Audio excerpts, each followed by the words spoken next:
What's going on, guys, and welcome to episode 167 of the Taste Cast, our weekly podcast where we talk all things gaming. My name's Seth, and of course, joining me today on my left, your right, is Chevy. Chevy, hopefully you're doing well.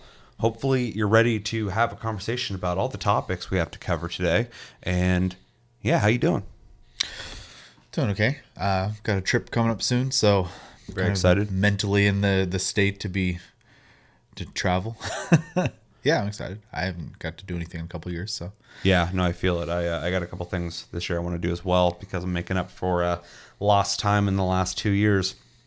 And on that note, we discussed it a little bit outside of the show, but if you're on vacation, I'm not too worried about if you're on the show or not, unless you want to be. But you were saying you're open to possibly doing that from location wherever you're at. Yeah, so, it'd be from my phone, but yeah, which we can play with the details on that. But I'm not too worried about it. If you're on vacation doing your thing, you don't have to schedule that. But we can discuss that further. But if you don't see Chevy on the show in a week.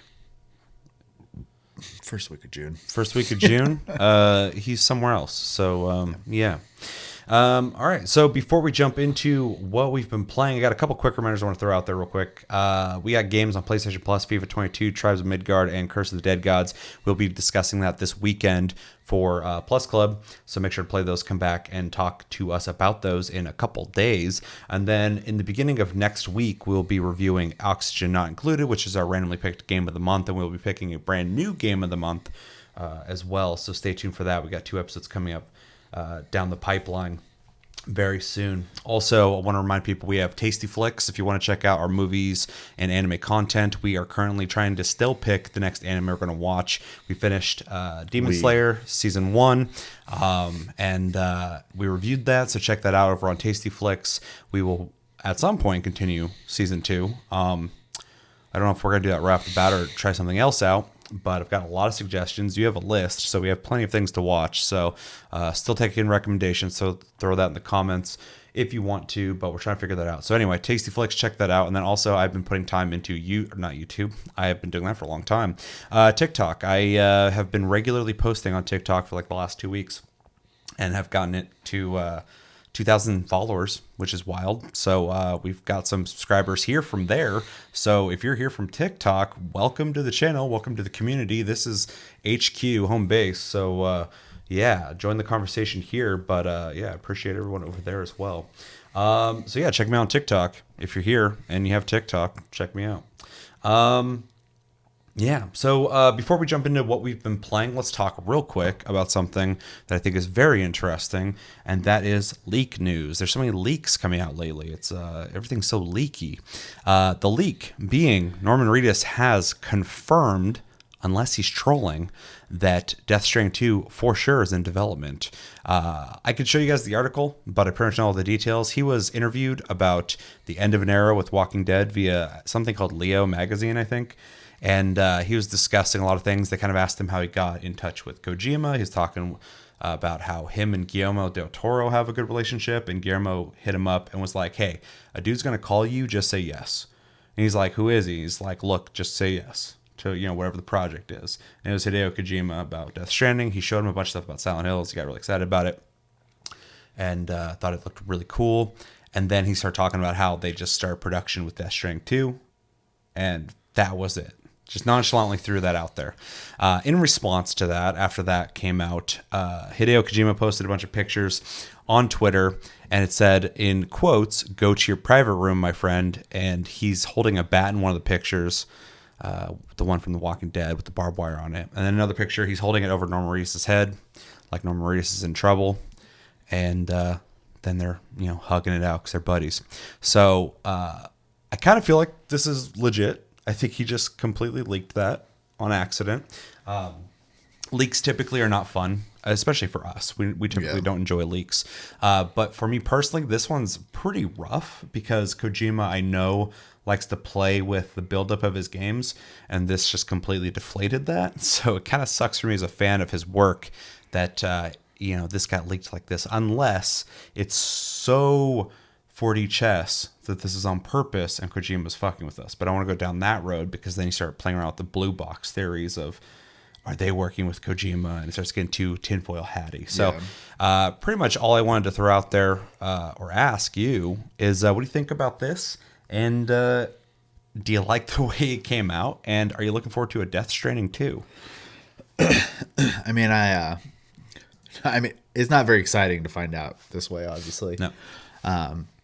Though I honestly am not like super surprised. You know, I don't know. You know, his relationship with gaming in general is probably pretty minimal. And just kind of down to the couple projects he has worked on at this point.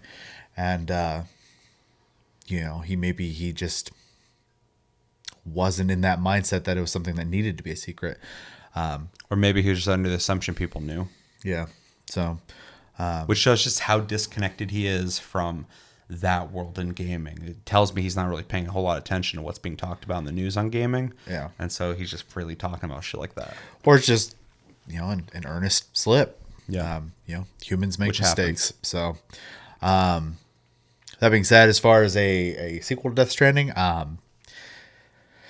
assuming it's a sequel, not just something that takes place in the same world or whatever,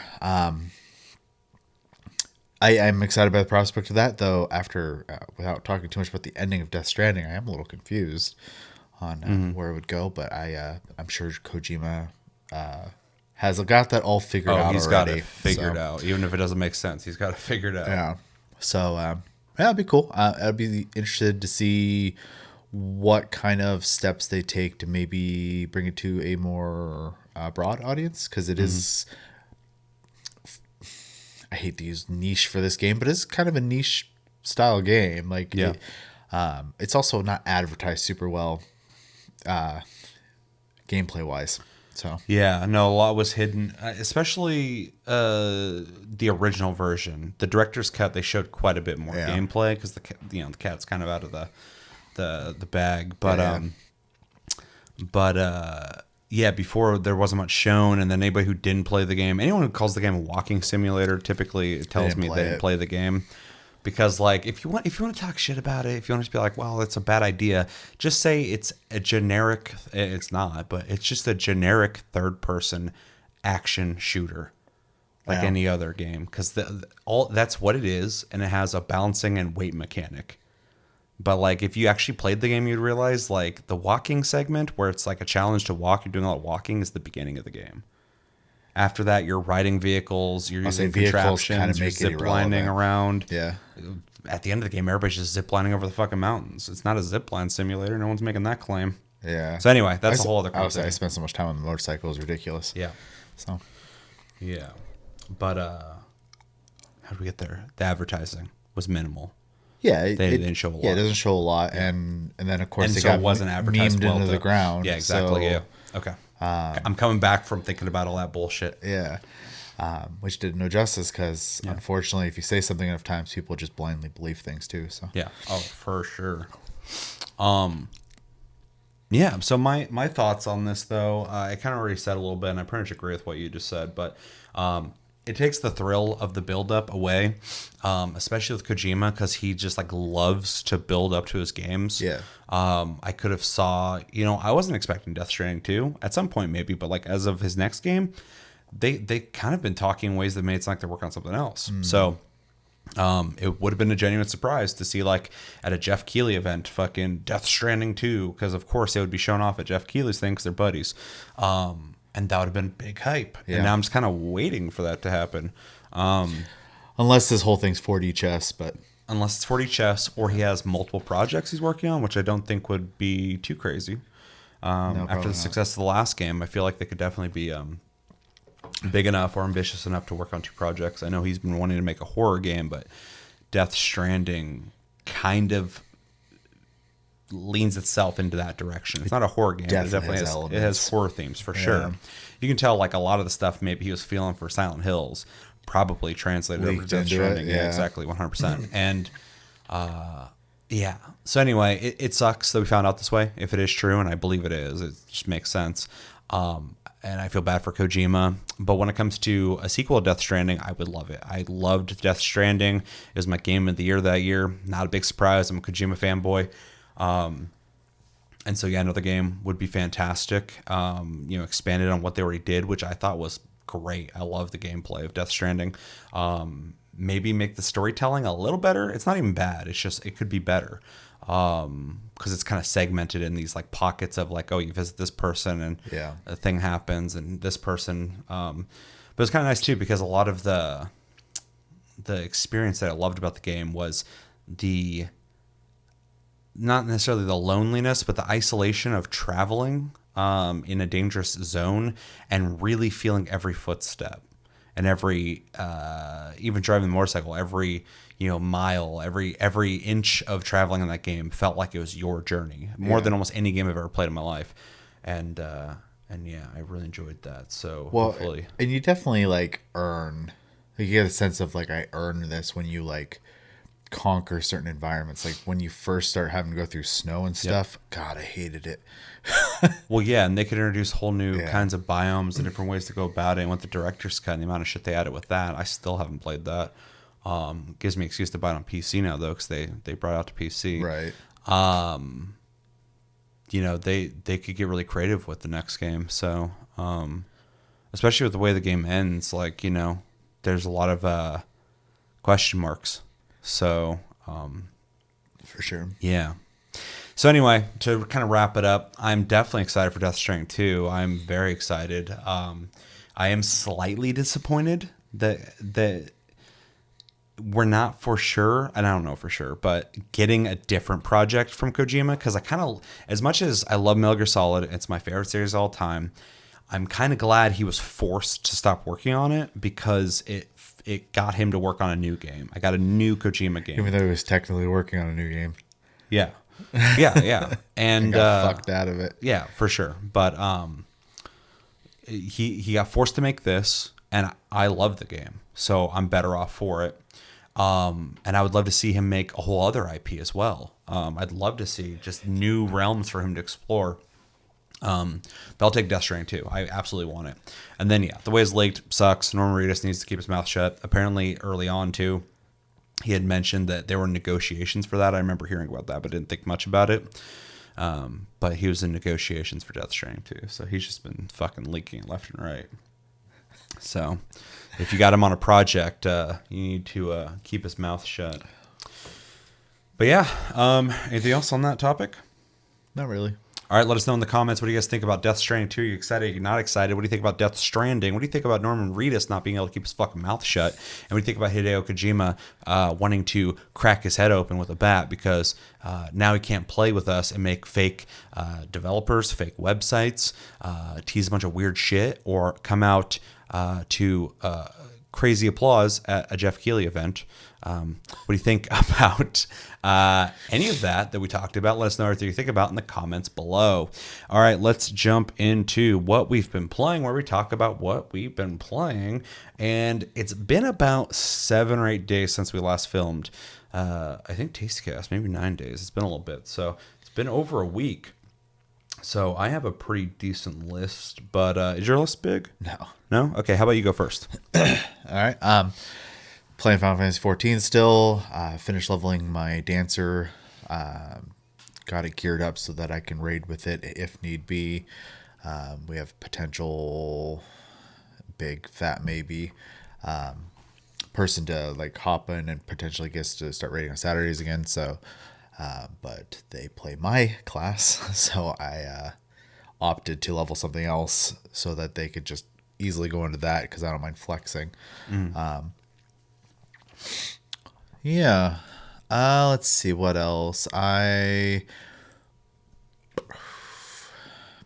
the heck is that plus game?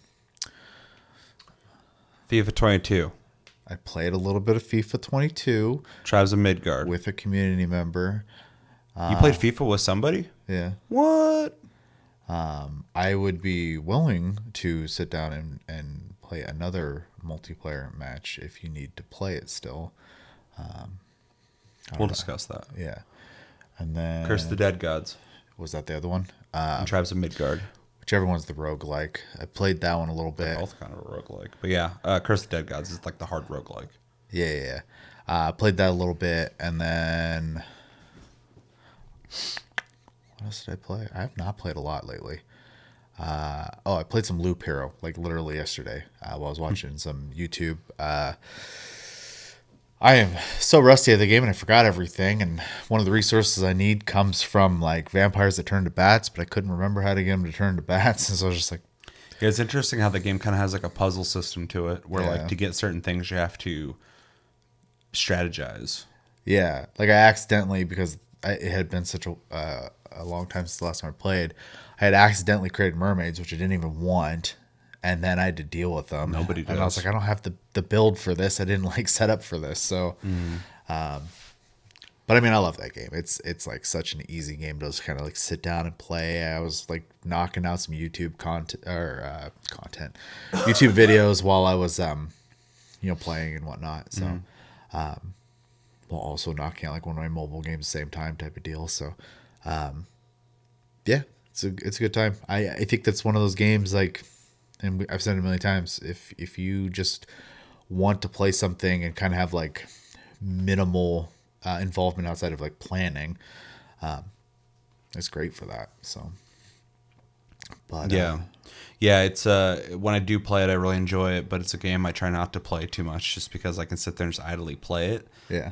And anytime I do play it, I'm enjoying myself. I'm always impressed with how simplistic it is and how much there is to it for how simple it is. Yeah. But then I'm like, I could be spending this time with a game that like I feel like I'd be getting more out of. Even, and I'm not even saying that as an insult. It's just like, I could be playing a game that's one of my forever games, or progressing towards things I've been working fucking hundreds of hours towards. And then I play a game like that, and I'm like, I feel like I'm just kind of sitting here. I don't Like think I have any forever games that I really need to invest time in right now. So, Final Fantasy. I mean, I'm just waiting for content for the most part and rating. So, I have things I could do, but I'm not really in the mood to do those things. So, I need to beat Elden Ring. I'm kind of Still. well. I mean, I can't like motivate myself to just sit down and play that at any point in time. I have to be in the right mindset. So, Yeah, it makes sense. I did get to the snow area. I've said that before, but I actually went in. There's like that castle without getting too into it, even though everyone's seen everything that exists for that game. Yeah, there's no secrets in that game anymore. As soon as you get there and you kind of like head like northish, there's like a giant like I guess you could call it a fort. I was gonna say a castle, but it's more like a fort. And as soon as you enter those two of those weird like cat dudes with the sword arms or whatever that are one and dones, and then all the stupid invisible people that show up when you come around the corner up top. I hated that part. Did that one. That boss was probably should have been harder than it was, but I'm probably over leveled, and also my summon like distracted two of the three people for me, so I could just focus one down real quick. I was like, oh, that was nice. Because usually what is happening is the summon only get one of them, and I'm still stuck with two of them. So not that I've had to fight three people too often. I think the last time I can remember that is like the crystal. The hell are they called? They're like these crystalloid dudes that are like blue and they cause scarlet rot when they touch you, but Oh, yeah. super annoying. One throws rings, one has a spear, and It's been a one's little bit since I caster. played the game, so I don't really remember a lot of the names anymore. Outside of like the character names. Yeah. Yeah, I think I'm heading as far as the snow zone goes, I need to go northwest next, I believe. For exploration reasons. I know like what the next boss is, I just don't know where it is. So I'm just kind of wandering around right now. So but I'm not playing that right now. Almost done. Getting close. Yeah, right. I know I have to go back. So I have to go out and then back. Because there's no secrets left in this game, thanks to the internet. All prog. Yeah, you couldn't even like keep this game secret, because as soon as you mention Elden Ring, people are like, did you fucking go to blah, blah, blah and do the secret thing, blah, blah, blah, and then come back to this guy? And I'm like, well, I will now. Yeah. Fortunately, it's fun, so it doesn't matter too much for me. Yeah, the game's fantastic. And my memory's not that great anyway. So if you verbal vomit a bunch of shit, I mean, I'm gonna forget in about 5 minutes. Yeah. If you tell me one thing, it'll stick. But people don't tell one thing. Usually they have a whole story to tell. So. Oh yeah. That they do. But yeah, I mean, that's pretty much it. Mostly, honestly, just been kind of tired after work. So I haven't really been in the right mind space to be playing games. I did buy I guess I could bring this up too. I bought a taiko drum. Yeah. To play taiko drum. I don't remember what the Switch version is called. Anyways, the Taiko Drum Master game for Switch. I was going to play it, and then I realized how noisy it was, and we don't get home till at night. So I'm like, I don't know what I'm going to use this thing. Yeah, weekends, dude. So I didn't think about it too much, but I like to use it. So I'd like to see it. I need to see that bad boy in action. well, it's hooked up, and I've tested it, so I know it works. So Very cool. Yeah, because the Taiko Drum Master for Switch, it's kind of genius what you can do with the Switch, because it's got the Joy-Cons and they got accelerometers in them, and they utilize that for Taiko Drum Master, so you don't have to buy. You're gonna want to buy the drum, but like you don't have to. Yeah. So it's really smart. You can calibrate it if it feels off or whatever. Really smart that they even thought of that. Like when I was doing it, I was like, oh, this is clever. Like that's cool. It's really good use of those. But then the whole time I'm like, I need like tactile feeling. I need impact. they're too light as well. Like so doing it's really this- easy to like flick too hard where you bounce back up. Sure, yeah. That was a problem I ran into a You get lot. double with the hits on bounce back, accident. yeah. Yeah. And which would happen. So I still think it's super clever and really cool and smart that they did it. But just basic tempo. I need some kind of impact. I need a hit. And so I'm glad you bought that. I need to check it out and try it because I like Taiko from back in the day, and I would like to play it how it's intended to be played. Yeah. So that is cool you picked that up. So we will get back to you guys once we've gotten our hands on it and get a real hands-on experience with it. Yeah, anything else? Nope, just a bunch of stuff I wish I was playing and I haven't been. So What do you wish you'd been playing outside of beating Elden Ring? I need to beat Elden Ring. I still need to play Forbidden West. Forbidden West because I did buy that one started at least. I need to finish it because I got halfway through it and then I started playing Elden Ring and I just never looked back. Tokyo Ghostwire, right? Ghostwire Tokyo. Yes, got it. You got the words right. Yeah. I want to play that still. You should. It was $30. I don't know if it still is right now, but like I'll have to check at some point. I have to wait till payday anyways. But Like, I encourage anybody to buy it if that's like the only way you're gonna buy is $30 and play it because I think it's a cool game. It's not the best game ever, but it's a cool game that you're not playing anywhere else. But if you can buy it at full price, you should do that as well because I'd like to see a sequel and I'd like to see Tango GameWorks succeed. Yeah. Even though now they're under Xbox, so Microsoft is okay with losing money. and not releasing games. Let's see. I also want to play Truck to Yomi. I know that's out. I have heard mixed things on it, but that's fine.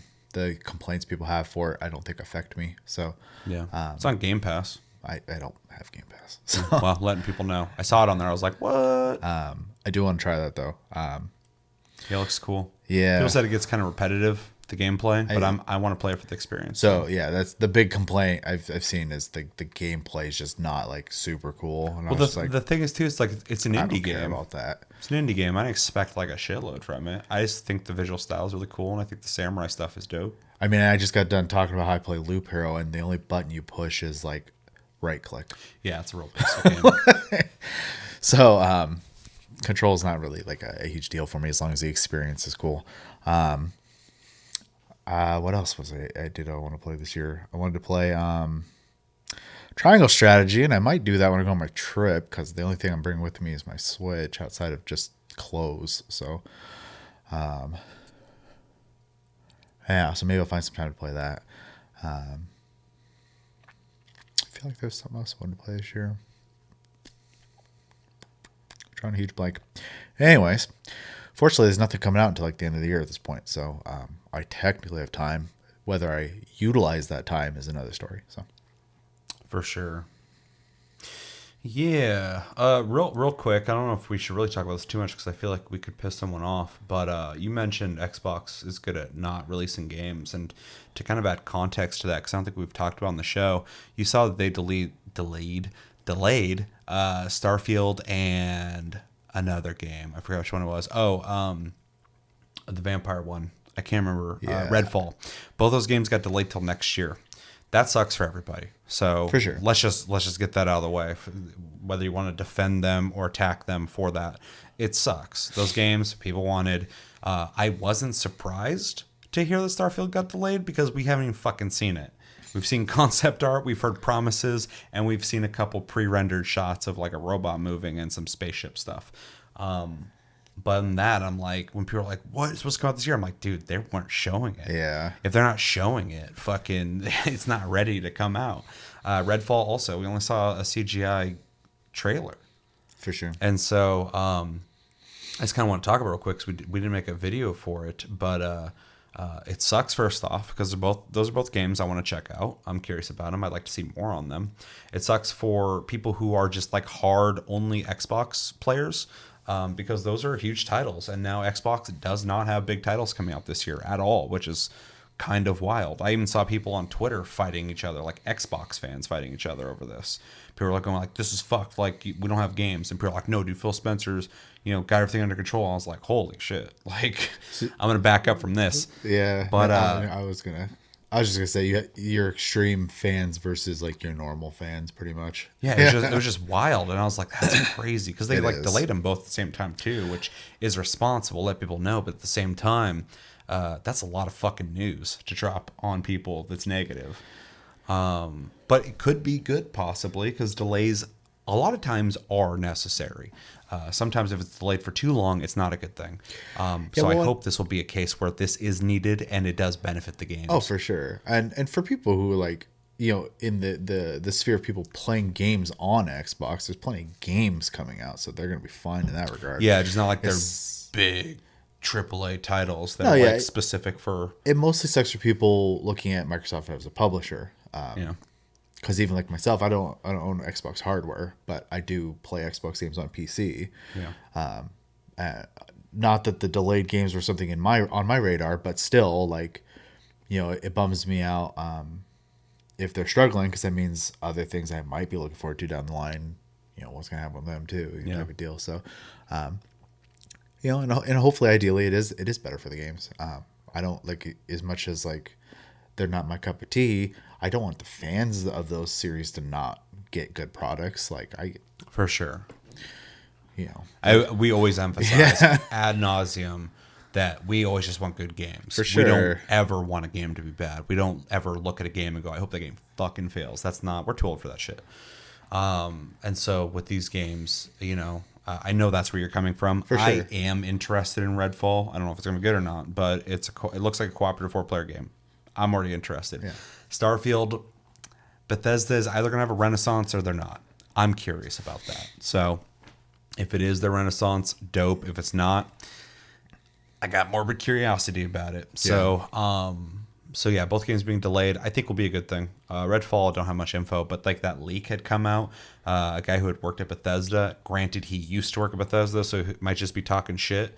But it was corroborated with by Jason Schreier confirming that the guy did work for Bethesda, and he was saying that Starfield is a mess right now, and he was saying like it's a really big ambitious game, but like he was saying flying sucks and all sorts of shit. That's not good to hear. Yeah, it was a lot of negative stuff.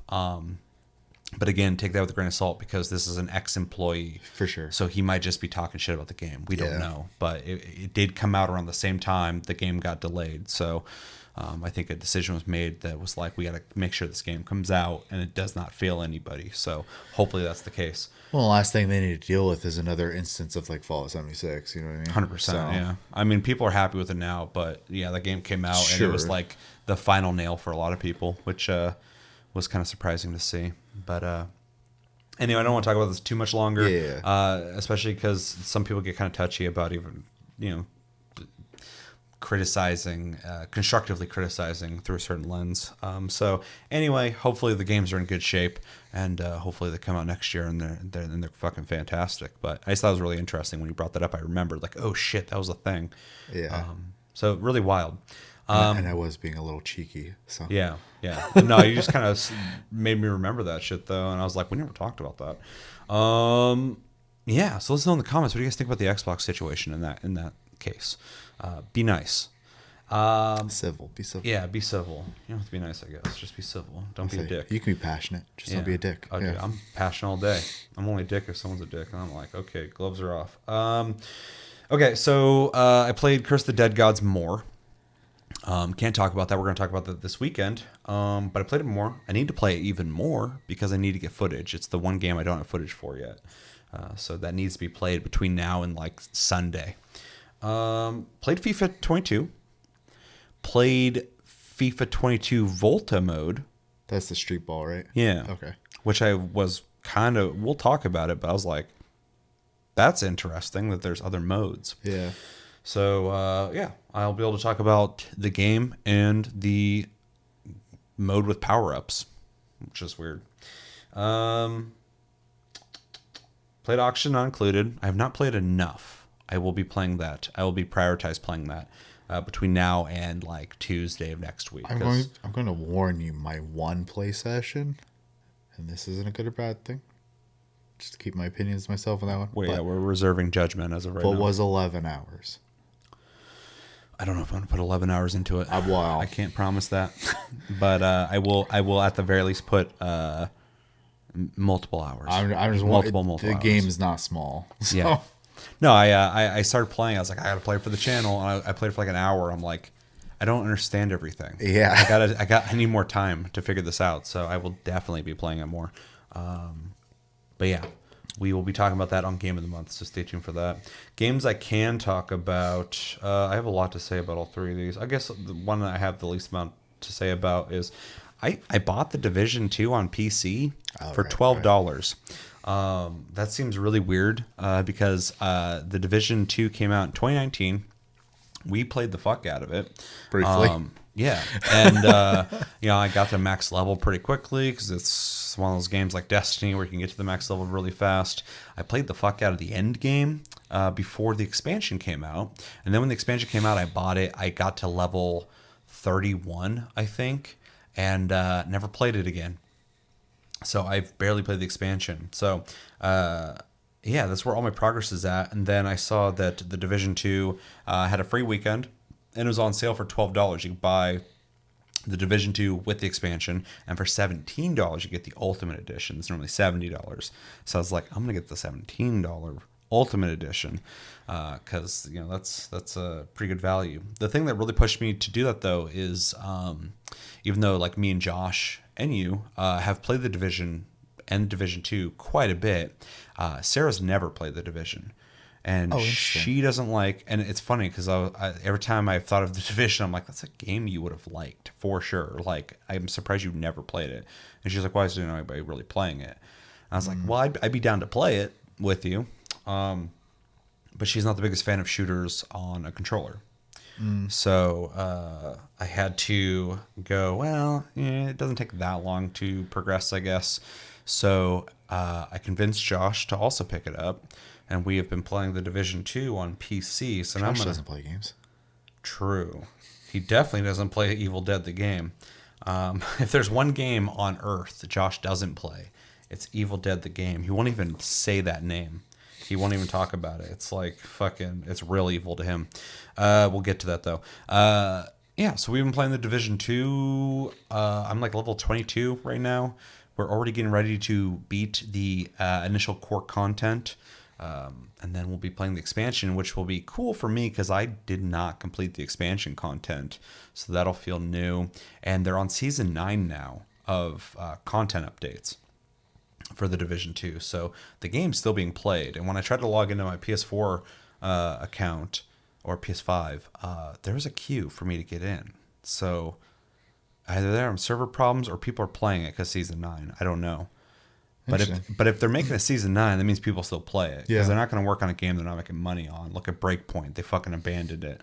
They abandoned NFTs with that too, but they're like, we're not done yet. So take that as you will. Wish other people would. Yeah. So yeah, I've been playing the Division 2, and just a couple things about that, even though it's an old game at this point, and probably no one wants to hear about it. I think it's one of Ubisoft's last good games, which is kind of depressing. I think Valhalla is probably their last goodish game. Like I never beat Valhalla, but from what I played, it's a solid game.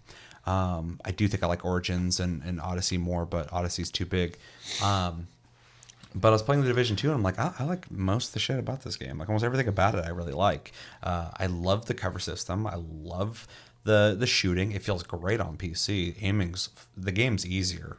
It's an easier game. Like I was like soloing shit. Like it was like I was soloing on console as well a lot of times, but like I remember using cover more often. Whereas like now with a mouse, I'll just run into a group of people, and as soon as they become alerted, I just go headshot, headshot, headshot, headshot, and just drop a bunch of people real quick. That same exact thing happened to me when I decided to try Destiny 2 on PC. I was like, oh no, this is so much easier.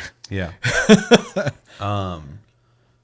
Yeah, and all the equipment in the game and the fucking crazy amount of loot that's actually pretty exciting. I remember when they redid the loot in the game to kind of give it more purpose, but also kind of simplify it visually to understand how to make builds better. And it's just been a lot of fun. We've been cruising through it. It's one of those games that's designed so like there's always shit happening around you, so you can get distracted really easy. It's a game that you can just melt hours with. So I've been really enjoying playing it again. It just feels weird to be playing the Division 2 when I got all these games I got to play still, catch up on, all that kind of shit. But it's been a lot of fun. I don't know if it's still on sale for $12, but it's well worth $12. It's worth way more than that. But I've been enjoying playing it again, and yeah. Okay, so another game I've played. This one's kind of weird. I was gonna make a video on it, but I didn't because I don't know how big our Arma fans in this community are. But so there was an Arma event, and most people who watch this regularly know I like Arma 2 specifically. And everybody's like, oh shit, Arma 4, Arma 4, Arma 4. And they had a video that kind of went through the years of all the Arma games, which is kind of cool to see because, I mean, I love all the Arma games. But it gets to this point where it shows a new game, but it's a game called Arma Reforger, which is kind of a play on words, I think, with 4. Okay. Reforger. And then at the very end, it shows an ocean, and then in the background it says Arma 4, but it's like a teaser. So I guess they're working on Arma 4 now. But anyway, Arma Reforger came out, and this is how stupid I am when it comes to Arma. I didn't look into what Reforger was. I just went to Steam and bought it. I was like, I'm buying this. And I bought it. It was $30. And I guess what it is, I played it, so I'll talk about that in a sec. I guess what it is they've created an early build of what they want Arma 4 to be like. It doesn't look like what Arma 4 is going to look like, but it's on their new engine. You can kind of tell because like all the grass is like moving, which looks great. The graphics aren't the best, but Bohemian Interactive has always been really good about making games look fantastic without technically being amazing looking. So like all the foliage is moving, everything looks like, you know, realistic colored, and it's cool looking. But I guess the purpose of Reforger is they're going to be adding systems into it and doing things with it, and they're going to take the feedback of what people like and don't like about it, and they're going to craft Arma 4 based off of this data. Okay. Thing that's kind of fucked up, except for they know their fan base, is they're essentially charging people for an alpha. Yeah. Yeah. But I don't care. Because I like them a lot. I love Arma. I want to support them. And I feel like a lot of Arma fans probably feel the same. Because there was a shitload of people on the servers. And so, yeah, I bought Arma Reforger. And it essentially has a training mode to teach you how to play the game. And it is a little more basic than I remember like Arma 3 being. Having a bunch of different stances and shit you can stand in. You go through the training. It's pretty straightforward. It teaches you the basics of essentially how to take positions and build It has a system where you can drive a truck to a location, and then like you click in the back of the truck, and you can tell it how much supplies you want to load the truck with. And there's like a thing happening where it's like loading, but it takes a second to do it. And then in the training, it tells you to take those supplies to a different location, and you need a certain amount of supplies to be able to build different kinds of, like a vehicle depot or like a place for like communication, stuff like that.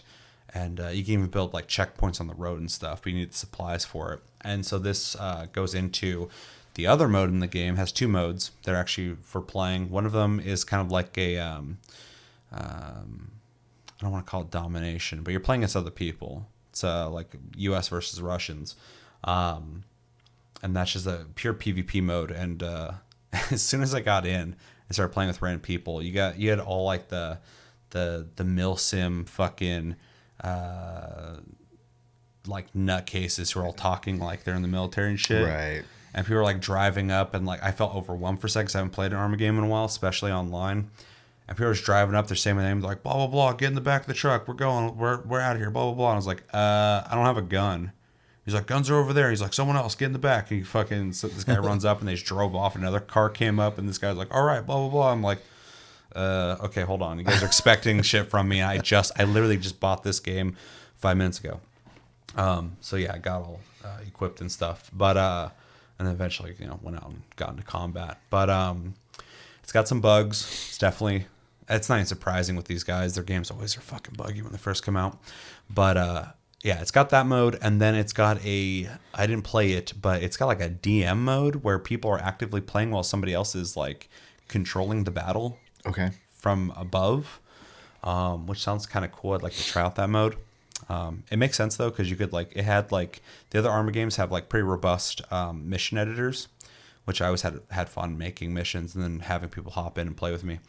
But you do it actively while it's happening, which I think sounds really cool. So anyway, played it a little bit. I'm biased, so I really liked it, but it is a bit bare bones, and it is a paid for alpha. I'm aware of that, and I'm 100% okay with it. They use the phrase early access these days. It's fine. Sure. Yeah. This is just definitely like earlier than early access, especially when they're just using it to get feedback. Yeah. Which I think is really funny, but at the same time too, again, like anyone who's a fan of Arma is just not going to care. But it's pretty neat. It's interesting. It's not Arma 4. That would have been way more exciting, especially because Arma 3 came out a long time ago at this point. But it's more Arma. It's also interesting too. They recreated in the new engine the original map from the first Arma game.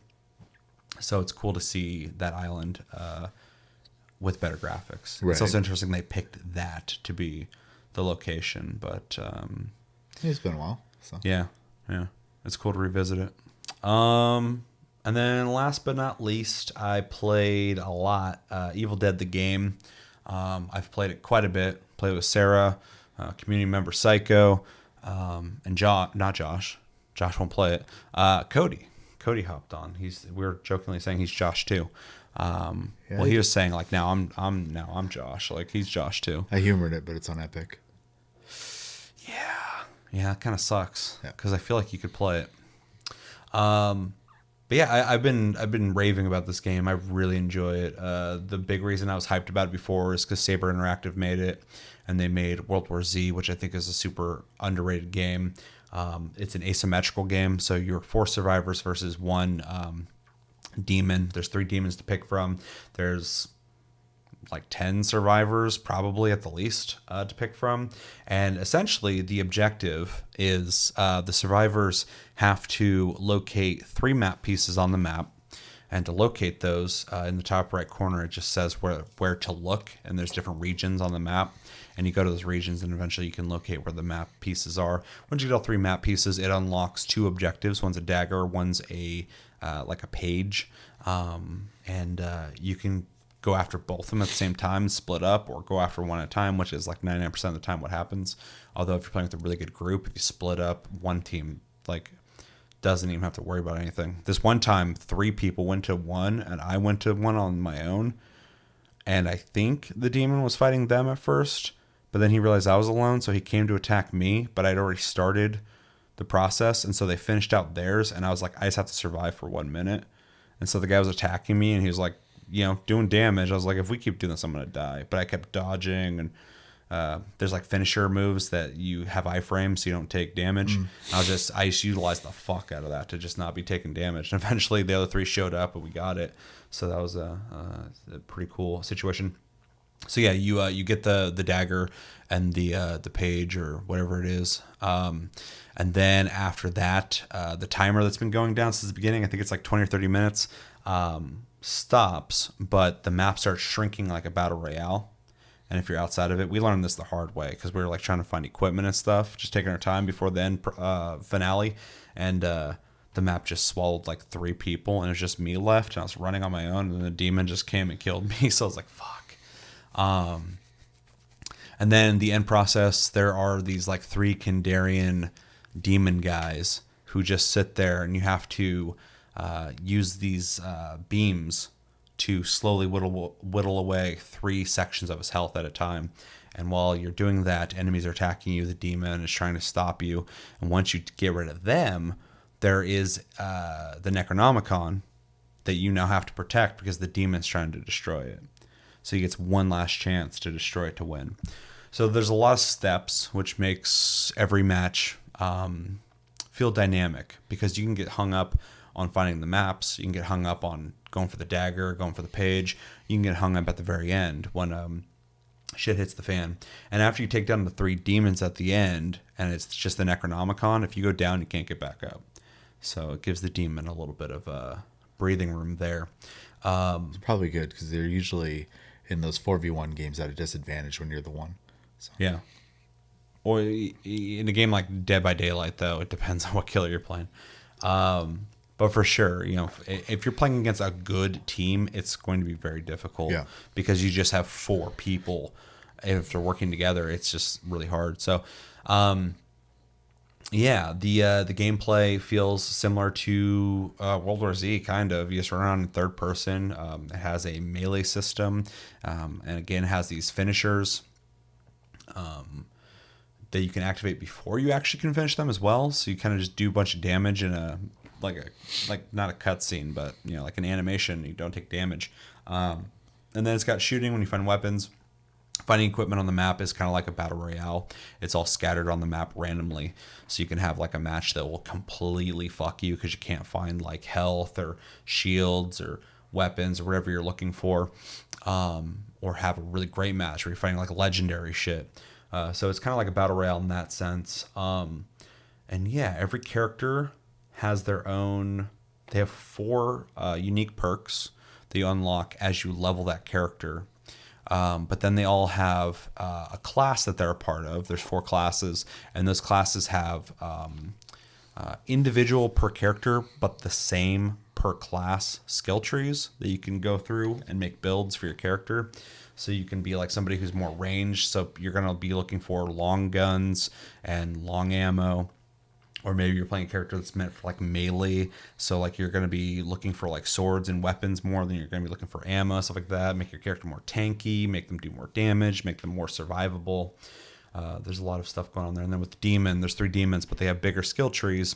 And their whole thing, a lot of them, well, one of them is like to overwhelm people. They can just bring out a lot of NPCs at once, which is really good in situations where they're already kind of having trouble. You just wait for the right moment. But the big thing with the demon when you play them is you're essentially trying to build fear up. Fear makes people more susceptible and easier to find on the map to the things that you can do. For instance, like possess people. To possess people, you need to have them scared. So you're kind of early on setting up all these traps to build up their fear. And then when it gets like bad, you jump in, you send in your boss, or you possess somebody and trying to utilize whatever weapons they have. Maybe they found a bunch of legendary shit. You're going to start looking at that guy and going like, I need to possess him. Right. Some really cool stuff going on there when it comes to the dynamics of the game. The main guy I play is Evil Dead 2 Ash, who's a ranged character. He's able to see boxes with equipment through walls, which is really fucking nice. It even shows the color of the box, so I'll be like, oh, there's a purple box over here. I really hate not playing him just because I can't see that. But also, his main move is he's able to deny the demon possessions. So if the demon is possessing one of their NPCs or possessing one of your teammates, I'm able to just turn it off. So it's funny because when I play a character, the demon just comes after me because they know I'm just gonna fucking deny them that kind of shit. So, and when they possess into somebody, it takes energy of theirs, which they had to build up. And if I just turn it off, they just waste their energy. Right. I'm sure it's very frustrating for them, but I love playing that character. And then I am currently almost max level with Evil Dead, or Ash versus the Evil Dead, which I think is the TV show Ash. So old Ash. And he's a leader character, so he has a lot of buffs. He's able to lower the amount of fear people take and increase their damage effectiveness, which is really nice. But he's just not as good as Evil Dead 2 Ash. That's definitely my favorite one. But yeah, outside of some issues with traversing the terrain in the game, which even IGN's review said that. And they liked it a lot, which I was like, that's weird. Yeah. But they said, like, oh, you can unfairly get killed because you can't get over things. I'm like, well, I haven't been unfairly killed because of that. But it's really annoying when I'm running through the fucking woods and, like, something is slightly to my shin level and you can't step over it. And there's no button to step up on top of it. It's really fucking annoying. But you get used to it when you play the game enough. So I don't really think about it anymore. But even when, like, Cody started playing after we'd been playing for a while, he brought up, he's like, I can't walk over this. I'm like, oh, yeah, no, you can't. It's really stupid. Even like a porch, you got to walk up the stairway. It doesn't matter if there's railing or not. You can't step up onto a porch from like the side, so you have to go to the fucking stairs, and it's like really annoying. So they should add a button that lets you at least step up to like at least knee height. But outside of that, a couple weird janky things with cars. It's a blast. Like, I really fucking like the game a lot. It needs more content eventually, but I'm not even remotely close to being done with it. A lot of characters to level up, a lot of games to be had, and the game's a fucking blast to play with your friends for sure because you can coordinate and work together. Play with randos can be fucking annoying. 'Cause a game like this, you need to work together, and if people are running off by themselves, this game punishes you for that. Right. So, yeah. But overall, I would highly recommend Evil Dead the game. If you like asymmetrical games, like Dead by Daylight, or you're curious about games like that, but maybe you want something with a little more action. Maybe look at Dead by Daylight and you're like, I wish I could fight back. This is that game. You can fight back. And it's a lot of fun. The combat's a lot of fun. The gameplay loop is a lot of fun. So I highly recommend it. Definitely check it out. If you're even remotely interested, it is way better than it should be. So, but it's Saber Interactive, and these guys know how to make a fucking fun game. I'm learning. So, and that's everything I've been playing. So I don't have a list of games I'm thinking about playing. So I can't indulge in that. But let us know in the comments, what games have you guys been playing lately? What games are you planning on playing in the future, near future, hopefully? And what games would you recommend us play? Let us know everything you're thinking about in the comments below. Unless you have anything else to say on that? No? Nope. All right, we got a couple videos, and by couple I mean 3 videos to watch because I got a bunch of little things that I need to catch up on. The first one is Palworld, official trailer, Pokemon-like shooter game, according to IGN. Now, we've covered Palworld once before on the channel, and it is essentially a Pokemon-like shooter game that we had reacted to. The game is bizarre and definitely has my attention. You didn't remember what it was by the name. Well, I didn't remember the name. I remember But once I gave you a little tease. Yeah, you were like, oh, that game. So, yeah, we're going to watch this. We're going to react to it. We're going to talk about it. Is there anything you want to say before we watch this? I don't know if I'm high enough for this, but all right. So you're not interested in Pokemon, but with guns? I didn't say I wasn't interested, but it is bonkers, man. It is bonkers. Before we watch this, did you see on Steam that game that's like Animal Crossing, but it's got guns? No. No? Okay, so I showed Sarah this. In the beginning, it just looks like Animal Crossing. Like it's got a similar visual style. Okay. And it shows a bunch of people like walking around a village and shit with other villagers, and they're like, trying on different clothes, they're going fishing, all this stuff. And it's playing this like, very light Nintendo music. And then as it like continues, it just shows a bunch of them like getting strapped, and they got like machine guns and shit. And then they run to a camp and start just unloading on dudes and shit, and they're shooting back. And it's like, it's Animal Crossing, but there's like situations where you gotta fucking shoot people. Okay. Yeah, it's on Steam. Check it out. I forgot what the fuck it's called, but I'm sure if you Google Animal Crossing with guns, you'll find it. But yeah, apparently everybody's just taking these innocent Nintendo games and just making them. It's like, I don't know what to make, mature. so let's just like mess with genres and slap them together. 100%. All right, so let's jump into this video and then we'll talk about it. This is Palworld official trailer. Came out a couple days ago, 2 days ago. In 3, 2, 1, and go. Oh, that's loud.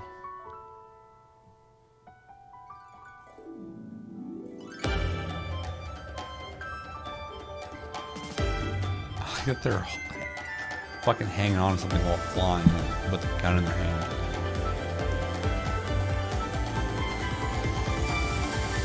So you can catch them just like Pokemon. Apparently you can do some like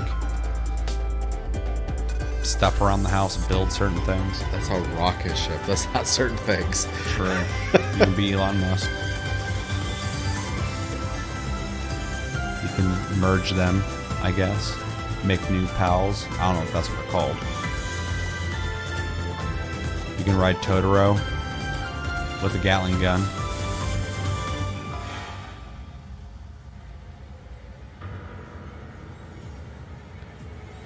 I like how they're like Team Rocket's kind of like a bunch of pieces of shit. We can up the ante on that. How about slave labor?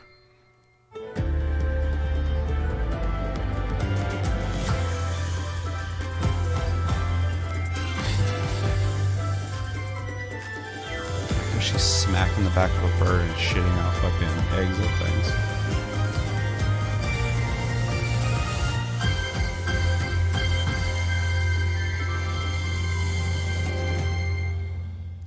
Palworld. Even the name, it's like they're pals. It's like it was called like Bud World, Buddy World, Friend World, but it's just Pokemon with fucking guns. What'd you think? I mean, I am so like curious. It's ridiculous. Yeah. I don't even expect this game to be good, even though it is kind of ambitious, the amount of features it seems like it's trying to pack in here. Yeah. But I don't get it. So it almost like makes me think of like, obviously to get the easy ones out of the way, Pokemon mixed with a little bit of like your like Harvest Moon / Animal Crossing type deal or whatever. But then I almost get like this undertone of, and maybe this is a weird one, but like Persona / Shin Megami Tensei with like the dark tones and like breeding effectively demons in those games, but in this case it's monsters. Because even like when they were there's a part there where they took 2 separate monsters, forced them into an egg. Which, regardless of the weirdness of the guns in this game, Yeah. I think sounds cool to be able to take 2 different Pokemon and merge them. Pals. I'm not calling them that. But yeah, it's the visual style is just like a ruse. I feel like they wanted to make something ultra violent, but they also didn't want to like deal with the rating system. True. I also think it's weird how similar these look to a lot of things that exist. Oh, they're very. It's kind of fair because the main franchise that is easy to draw comparisons to has like almost 1,000 separate. Yeah, entities, it gets a little rough. so. But like that big yellow guy is obviously inspired by Totoro. Oh yeah. Well, except for he looks like angry. The leaf one straight up just kind of looks like a Leafeon. Like, Yeah. I'm not complaining. I am curious how they're. Well, I suppose creative, things have different laws and stuff like that too. So I just feel like Nintendo is the type of company to be like, that is ours. Yeah, I feel like if you're going to be careful, you need to be careful with them. Yeah, but Because I could see them getting weird about that. overall, it's zany. which I think is probably its strongest advertising point because It's so fucking bizarre that I feel like I'm gonna have to buy it it. just reminds me of that weird like Korean MMO that's coming out too, where Yeah. it's a bunch of kids like Yeah, I doing forgot what that's literally called. everything. Yeah. So Yeah, I don't even know what it's about. yeah, But I'm like, this game's so weird looking, like I have to play it. yeah. So But this game also seems like tone deaf. Like it doesn't even seem like it's obviously self aware, but it also Yeah. seems like it's like trying to like be like this world with the music it's playing and stuff. Like it doesn't seem like just a parody game because they got some like pretty ambitious features. It's not just you can capture the Pokemon, but you can like merge them. You can create new ones, and then like it has like not necessarily base building, but like Harvest Moon style stuff. yeah, And like this is just kind of not that impressive, but I'm kind of impressed because they didn't have to do it. But like had like pretty robust fucking ragdoll, yeah, which I wouldn't expect from a game like this. And it's just fucking weird. Like not even just the premise is weird, but the game itself is bizarre to me. yeah. Because it's a little more work than just some random parody indie game. I agree. But it's also not like a AAA game. But like somebody's taking this game serious. I mean, it's very well designed in appearance. So, and is graphically pretty good. So Well, and they're also like, you're going to be able to sit on the back of Totoro and shoot while he shoots. You're also going to be able to fly. You're also going to be able to hold on to things and shoot while flying. Yeah. Also, there's like a little mouse dude who's going to sit on your head while you're unloading on people. Like, there's all these like little things they've added to the game that like, a small indie game wouldn't even give a shit about. yeah, So it's just so fucking weird. I honestly like. I don't have like a deep like I like knowing how to feel about this game. I guess like I just feel so confused the whole time. I don't either. I'm just so it's like something crazy has happened in front of me, and I have to just like I can't take my eyes off it. Right. And so I'm just super super intrigued by it, and like also I'm curious about the gameplay because it seems like there's a lot of stuff you can do in it, Yeah. which is just really surprising. Like, who's making this and why? It's so bizarre to me. So, You know what it almost kind of reminds me of? I can't remember the dude's name now, but he made what was that, Dragon's Crown? That was called. Yeah. Where in order to market the game, he just made ridiculous proportions on all the characters, whatever. Yeah, because you feel like his other games, like 13 Sentinels, Yeah. it doesn't look like that, and people praise that game. They go crazy. I still haven't really played it a whole lot, but like, same dude. Yeah, it is just this kind of gives me that vibe too, where they're just like, we gotta market it. We gotta have an identity. Yeah. We'll be the crazy Pokemon game with guns, and people will talk about it. Yeah. yeah. and the name's simple, Palworld. Like eventually you'll remember that For sure. It's fairly simple, but I mean that is a good point. I also love that guy who made Dragon's Crown because he made that game, got a bunch of flack, but then like the game journalists came after him, and they're like, oh, he's a misogynist, he has all these girls, blah blah blah blah blah, and he literally, because he's the guy who drew it too, which is impressive to me. Like, he made the game, he's the director, and he's also the artist Right. behind it. He drew like a picture of like 3 naked dwarves together, just like holding each other and stuff, and he's like, how about that? Like, do you like that? Like, he's like, I don't care. Like, I literally was just to make it stand out. I mean, that reminds me. This is a little off topic, but reminds me of like the guy who did Fire Force, the manga and anime. Upset Western audience, certain Western audiences, and he basically drew pictures, manga frames of inappropriate scenes, and basically told people to fuck off. Good. So If you don't like it, don't watch it. it's not Unless it's something like, really egregious. Like, It's also like, I'm not gonna like. Who are you to tell another country like how they should or handle another, them? or I'll even simplify it, another human being. Sure. I'm just saying in Yeah. general. Like, anyways, let's not get down that road. So yeah, I mean, I do feel a very similar vibe here, where it's just like, Obviously, this is very intentional. So like, Yeah, but the stuff where it's like little cute pal Kimon fucking are like sitting there crying while making guns for some manufacturer. That seems so culturally like somebody in a different culture would be like, well, what would be bad? Like, wow, they make them make guns. But like, you know, in like a Western developer, nobody would do that. oh hell no. Unless there's like a big old like crazy like South Park style joke. Sure. But like I see that, I'm like, where are these people from? who's making this? Because this is like tonally so fucking weird. So, Right. Anyway, we can only say it's weird and bizarre so many times. Yeah. But you have interest in playing it? I have interest in checking it out. I don't know about playing it just yet. I really have to, like, obviously I see what I assume is some gameplay, but there's no order to what's happening here. So Yeah.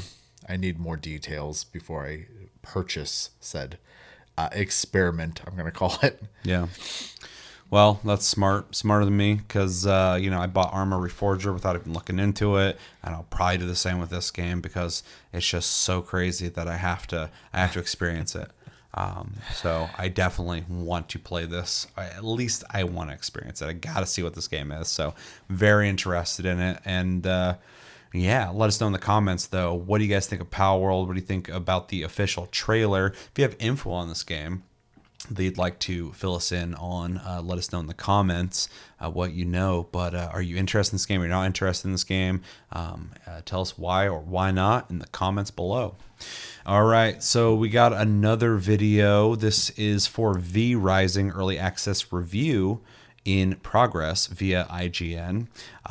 This is a game I keep seeing on Steam. It keeps recommending me check it out. I didn't even look into it because I saw the art. I'm like, I don't know what the fuck this is. I thought it was like a mobile game or something. But Sarah picked it up. She was telling me a little bit about it. I was like, maybe I should watch something on it. So apparently it is a survival game, which instantly has me interested. It's multiplayer, which has also got me interested. But you play as vampires, which I think is interesting because with survival games, I'm like, what are you bringing to the table at this point? There's a lot of them, and there's plenty of good ones. So what are you doing to make the genre, embrace you, I guess? Why should anyone pay attention? Well, I guess unless you play as a vampire, you can't be out in the sun, all sorts of shit like that. So sounds interesting. I don't have a lot of info on it though, so we're gonna watch this. This is a preview because it's they're reviewing it right now, but they're gonna talk about the game. We're gonna watch this, get informed, and then discuss it ourselves. Before we do that, any thoughts on V Rising? Do you know anything about it? Got any hype for it? Have you played it? And what do you think of the premise? So I first kind of heard about this like just in like streamer sphere of not even necessarily streamers playing it as much as like people in their chats telling them to play it. So that's interesting. And then I saw it was top selling game on Steam for a bit there. Mm-hmm. And then that made me look at it, and I saw the vampire thing. And honestly, when I see the word vampire, I'm a little turned off pretty much instantly. Same. Yeah. Not to be dismissive, because I am definitely curious. The game's popular, so that can't be for nothing. And if the gameplay is good, the theme doesn't matter. So True. But so I am curious, 100%. I just wasn't curious enough to look into it yet. So. Yeah, like almost the exact same reaction. I saw V Rising. I'm like, the name sounds dumb. Yeah. Saw the art. I was like, that's like a vampire game. Like I said, I thought it was like some small little like, maybe gotcha game or something. I don't know. So I didn't look into it. But upon hearing about it a little bit, I was like, that sounds like the type of game I typically play. So, yeah. Anything else? All right, let's watch this and discuss it.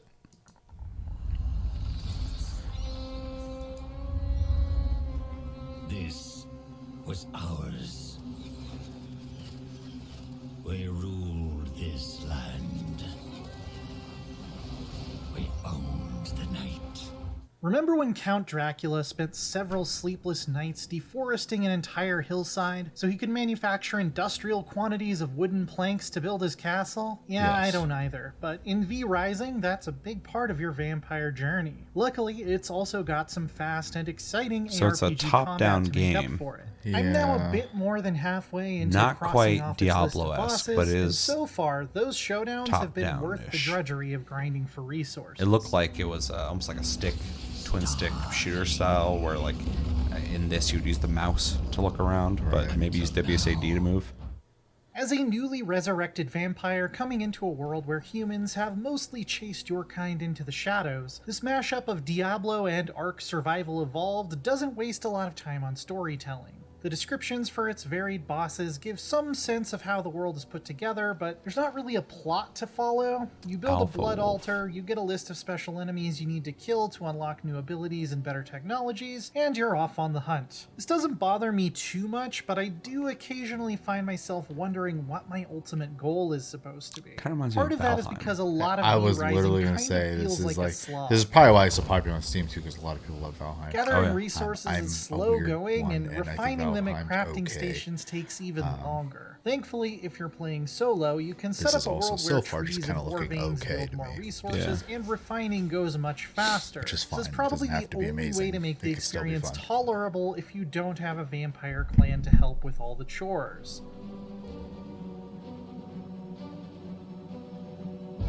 And even then, there's a lot of waiting around for ore to smelt or boards to be milled. You can go do other things while this is happening, but progression is hard locked behind crafting recipes that require these refined materials, so there's not much meaningful to do in the meantime. There aren't even experience Interesting. points. All of your power is tied to crafted gear, so you're mostly restricted to just gathering more materials. There are other downsides like to how playing Terraria solo works that too, though? can't It's be a game set circumvented so- by world in settings, Valheim. though. Yeah. At some point, I found myself asking why I, as a vampire with my own castle, wouldn't simply have minions to do my wood chopping for me. And it turns out, eventually you can charm NPCs and make them work for you. But the missions you send them on can take up to a whole day in real time to complete. And if you have an offline save, that timer is only active when you're actually playing. So unless you set up a dedicated server or leave the client running around the clock, you might get 2 or 3 of these done in total ever.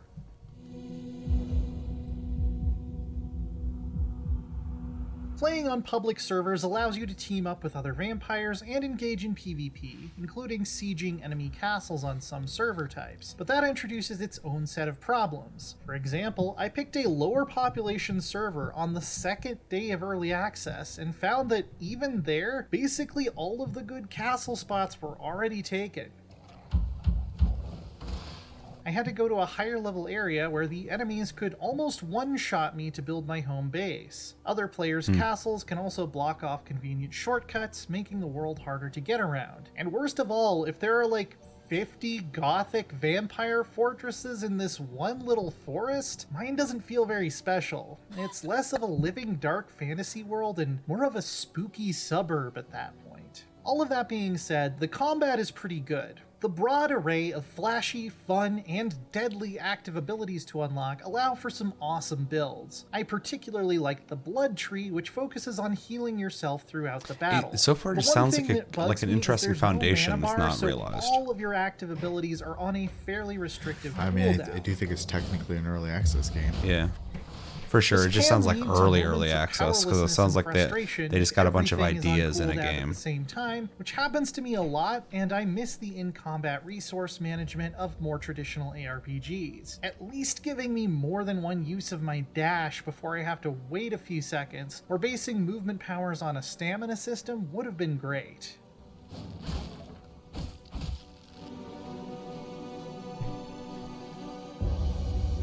The bosses are really challenging and well-designed encounters, though. They're really the highlight of V Rising. From zealous human hunters to creepy necromancers, no two feel alike in fighting style or personality, which really keeps things interesting and served as the strongest motivation for me to see what else they could throw my way. I've fought 20 of them so far in my 40-something hours on my solo file, and there are still 15 left to go. While I might not exactly good. Yeah, it's feel quite like a a bit. badass vampire when I'm running around doing chores, the survival mechanics do a good job of making up for this. There is a full day-night cycle, and standing in the sun will start to drain your health very quickly after a short grace period.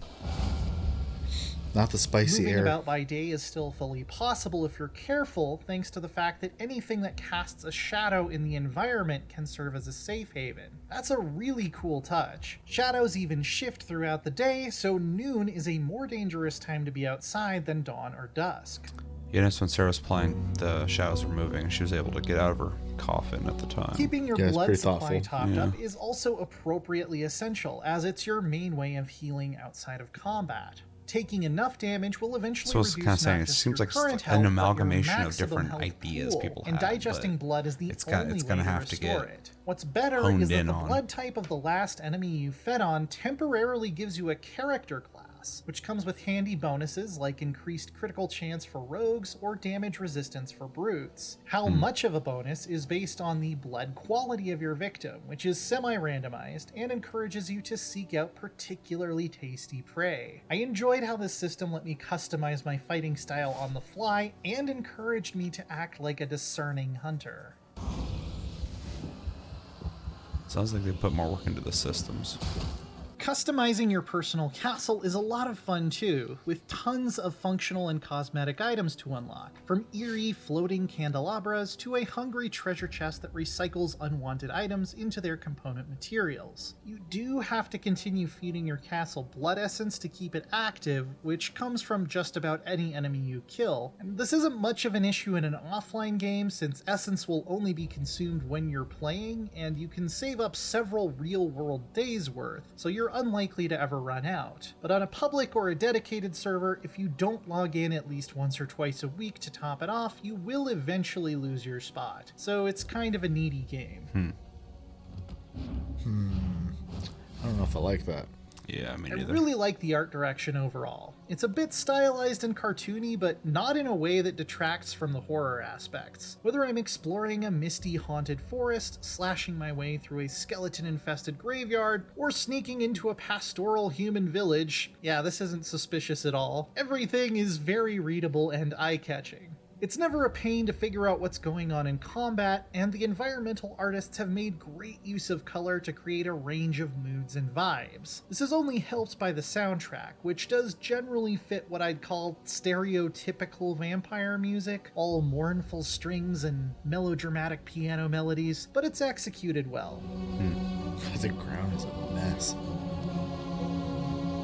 You know, While I its don't think the game looks time-consuming particularly crafting that aspects great, can take but the bite maybe out of the if you play it, vampire it's fantasy, different. Right. V-Rising does rise to the occasion with It its does look excellent cartoony, but it boss almost design seems more and cartoony because it's so respectable smooth ARPG and, like, combat. A low great textured. vampire game is defined not so much Well, the by shiny the hair power doesn't help. fantasy Yeah, as it is exactly. by how well it forces Otherwise, you I to think it work looks fine. around the the interesting hair is just lifestyle throwing me and off big time. weaknesses of the Yeah, I didn't notice undead. until you So said that. keeping the Now killing I'm not rays of the building sun this, so- and your dwindling blood supply as ongoing concerns is effective and evocative. It's not an automatic recommendation from me yet, though I do have close to half the bosses left to face, but there's certainly a lot of good stuff to sink your teeth into already. If I had to score it now, I'd give it a 7, but I'm going to keep going until I take down every last boss before I finalize this review, so check back for more later. In the meantime, why not watch our reviews of other vampire-themed games like So Vampire weird they the give a Masquerade preemptive Swansong and Vampire score. Survivors. And for everything I mean, else, stick that's with kind of IGN. like how we handle Plus Club and stuff like that too, though. We don't play finish the games most time. Yeah, but I don't fucking, before I release a review, give a, like, I'm going to give it a B. And then, yeah. I mean, IGN 100% doesn't finish most of the shit they play. Like, they don't give a fuck. I just think it's interesting that they're giving their review score so early. It's probably not going to change much. So, yeah.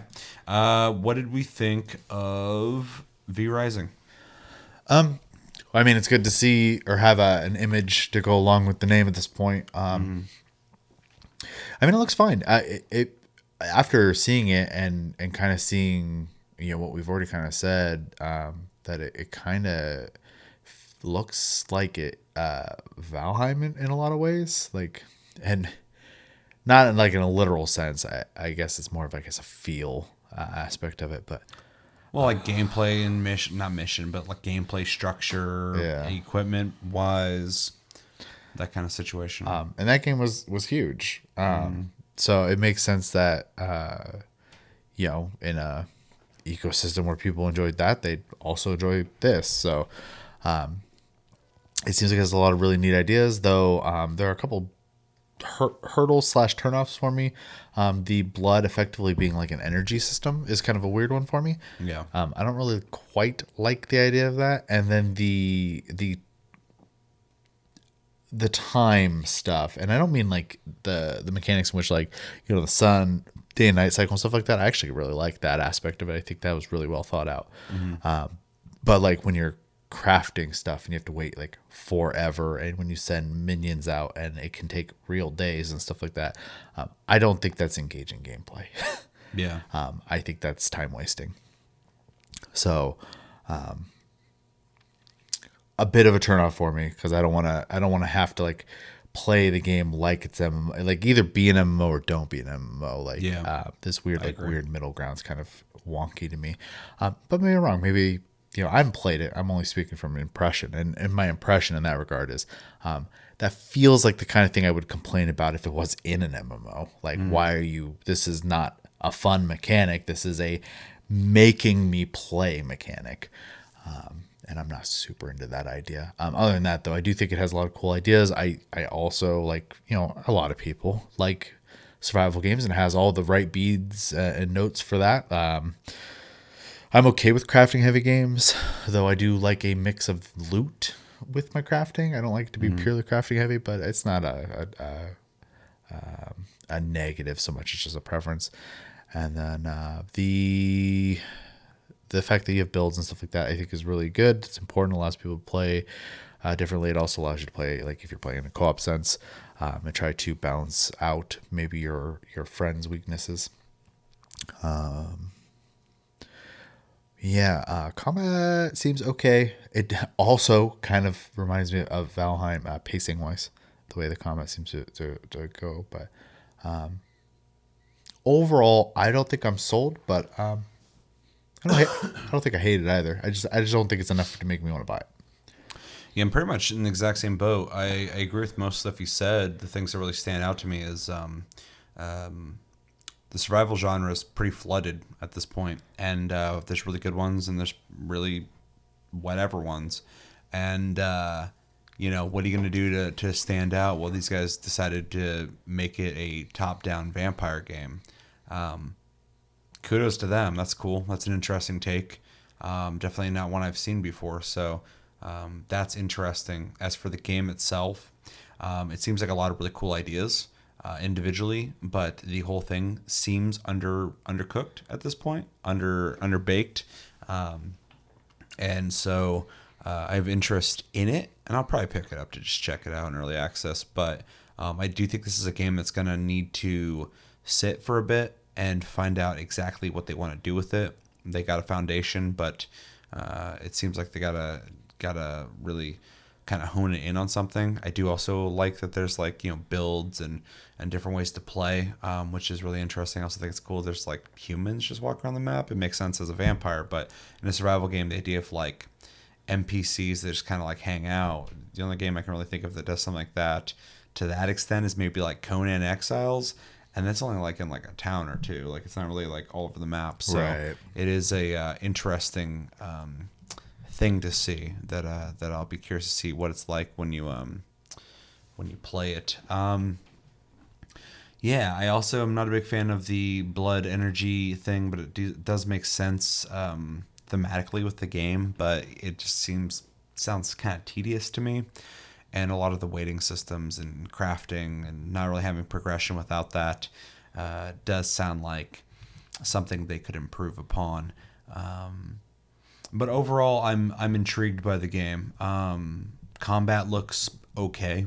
It doesn't look bad. It doesn't look amazing. It's not like as good as like a game like Diablo, but it doesn't look like, you know, janky and shitty either. But yeah, nothing about this game really is like screaming to me that I have to play it, but I do have a curiosity about it because it's doing a couple things different that makes me at least want to check it out and see how it's going. But I do feel like this is a game that is either going to be much better later down the road, or not much is going to change at all down the road. And I would obviously hope for the first one over the second one. So, but But yeah, it's got my attention now. It didn't before, so now it does, and I'll probably check it out and let you guys know what I think of it when I play it. You have anything else to say on it? All right, let us know in the comments what you guys think of V Rising. Does it look interesting to you? Does it not look interesting to you? Are you a fan of survival games? Are you not a fan of survival games? What's your favorite one? And are you playing this right now? And if you're playing this, let me know your thoughts. Let me know if I should play it. Maybe I should wait. Maybe I need to play it right now. Maybe this wasn't a good, I mean, it's IGN, so maybe it wasn't a good representation of it. Although I think he was pretty thorough about it, so I'll give him that. And yeah, let me know everything you're thinking about when it comes to vampire survival, V Rising, and survival games in general in the comments below.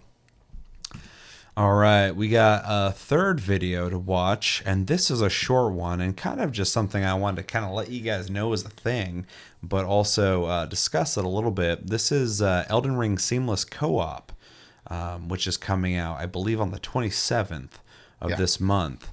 It is being made by Luke Huey. I want to make sure people know who's responsible for it. And we have some info that's not in the video to go over as well in the comments that I will want to go over as well because there's some questions. I posted a video on TikTok about this a bit, and I had a lot of people asking a lot of questions, so hopefully we can answer some of those. But this isn't our mod, so we don't know everything about it. But you actually sent this, or you put this in the Discord. Yeah.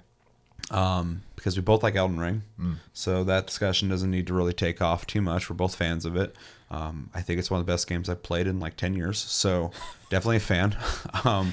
And we've played co-op, and we both enjoy co-op. I got, not to talk about TikTok too much, I got in fucking trouble because like I posted this, and I said in my TikTok video that this is one of the closest things to D&D in a video game, and I meant to say in a third-person action game. And people were like, have you not played fucking Divinity, dude? Like it was like 7 people out of like 70,000 people. But still, like, people were on my ass about that. I was like, fuck. So anyway, one of the things I enjoy about the co-op in Elden Ring is it feels similar to like D&D in the sense that you can have like different kinds of magic users in a party. You can have like a knight, you can have like a dude with a fucking whip, you can have like a rogue, you can have like a really diverse grouping of people fighting like awesome bosses in dungeons. So it always kind of gives me like a D&D vibe, and it's always a lot of fun to play that co-op, but the disconnect thing happens, which is like, you know, if you played a Souls game, you expect it to happen, but this mod is going to serve as a way to get around that potentially. So yeah, I think the other thing too is like not everyone, and I know it is part of the game, and there are people who are just like, well, that's the game, and they're purists about it. But sure, invasions are guaranteed pretty much if you play co-op. So especially when you hit certain level ranges, it's pretty insane. Some of the feedback I got was people really upset that the idea of people not having invasions would happen. Because for them, they're losing effectively people to troll. Sure. Because the people who are not interested in that aren't going to be good targets anyways. Yeah. Right? They're just going to be punching bags. Though I do, one person brought up constructive criticism to it. I think that they were concerned that if enough people, and people on console aren't playing this. Right, if this is PC only. Exactly. I had a lot of people ask me if this is on console. I'm like, no. Unless you find a way to do that, I don't think so. But somebody was worried about like if enough people started using this mod, it would take away from the servers. However, that shows a demand. Sure. That the game's not, here's the thing with mods in every game ever. This is literally a conversation happening in the Final Fantasy 14 space right now as well. Mods exist due to a lack of something the game is effectively, it's not offering it. There's a demand for something. Yeah. That's not being met. Yeah. And if that demand is the ability to play just co-op,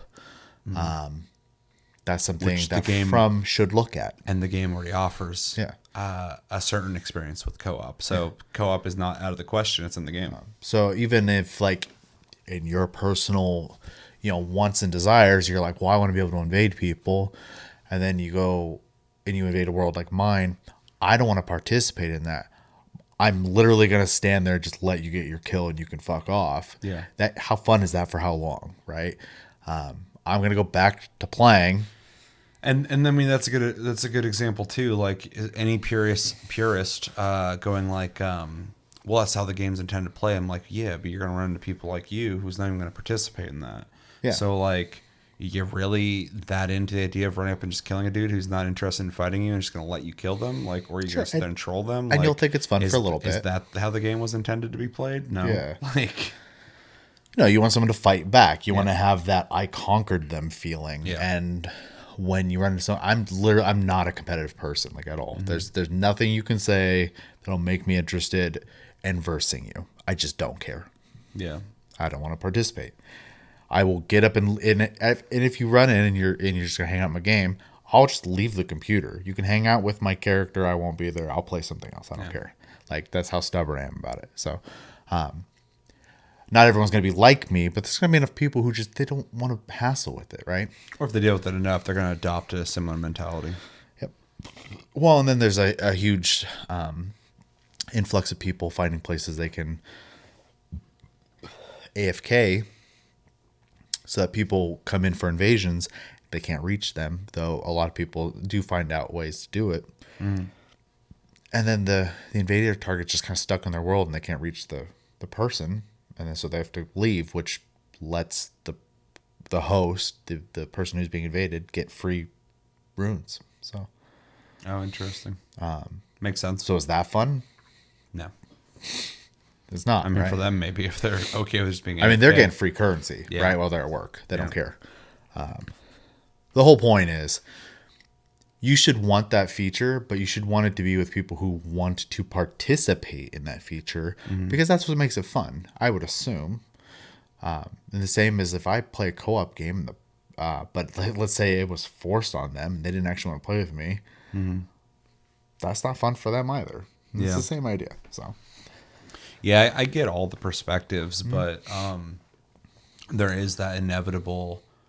If you try to force people to partake in something they don't want to, they're not gonna. yeah, And that's just how which it is what is. this is. Yeah. So, I mean, those are good points because I mean, we got to watch this still and talk about the info, but the idea of just being able to do co-op seamlessly is awesome, and that they have multiple horses being able to be rode at the same time, which we'll watch the video so we get that, is awesome. That's something that I feel like From should have maybe tried to do, but also I think it's a balance thing.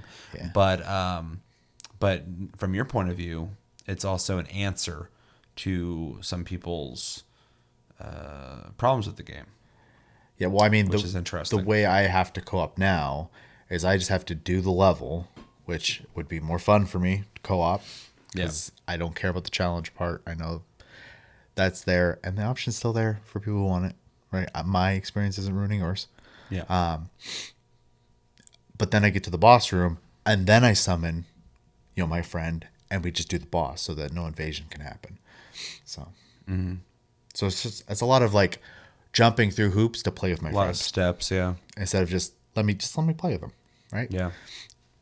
So, Yeah. I feel like before we talk further about this, we should just watch the video so anybody who's just like not in the loop of what this mod is can learn about it. But I'm glad that I'm revisiting this here, not just on that video that I made, because that's perspective I did not touch. So so we're gonna watch this real quick so you guys can get filled in on the info, and then we'll go through the other info and then we'll talk about it further. But this is Elden Ring Seamless Co-op preparing for release by Luke Huey, and 3, 2, 1, go.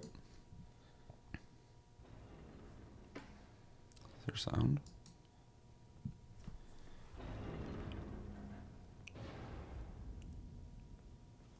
I don't think so. I'm pretty sure there is in this video. I think it's just quiet. Yeah, there it is. It's fine. They don't talk or anything. I was like, why is it so fucking quiet? Right.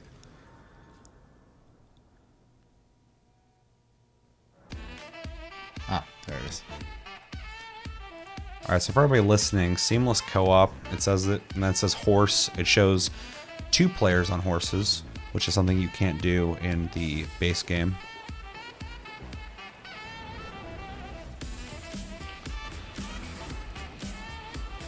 Honestly, it's more of just a bonus for me. That part didn't bother me that much. It didn't bother me either, but it's cool to see. Yeah. I wasn't expecting it when you linked this. So they killed a dragon, they're celebrating, and now it says shared rewards. Yes. So it seems like everybody's able to get the rewards from that. Yep.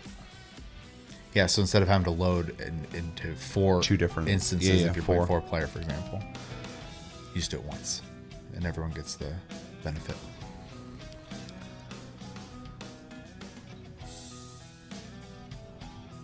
Can also rest at graces, which you can't do in co-op. Yeah. There's a thing that says PvE on, PvP on. Yeah, so if you still want to like fight your friends, you can toggle PvP on. Which I think is cool. Which they're showing him getting whacked right now. Yeah. Guy's riding up on his horse, hits his friend.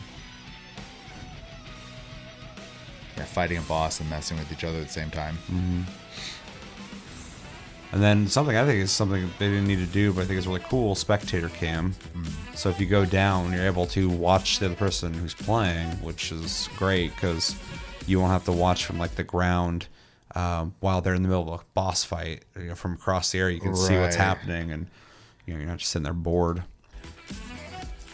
And then it does show 4 people around the grace, which anyone who knows like the networking side of Elden Ring, it's a 4-player game, but it reserves the spot typically for one invader.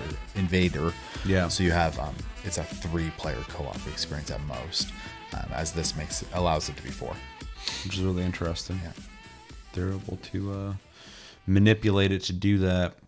Okay, and so before we talk about this further, there's some more info that they have linked here. Where's it at? Okay, so it says, can the mod get banned? It says no, the mod doesn't connect to the matchmaking servers and does not use From Software online services, and therefore you can't get banned for using it.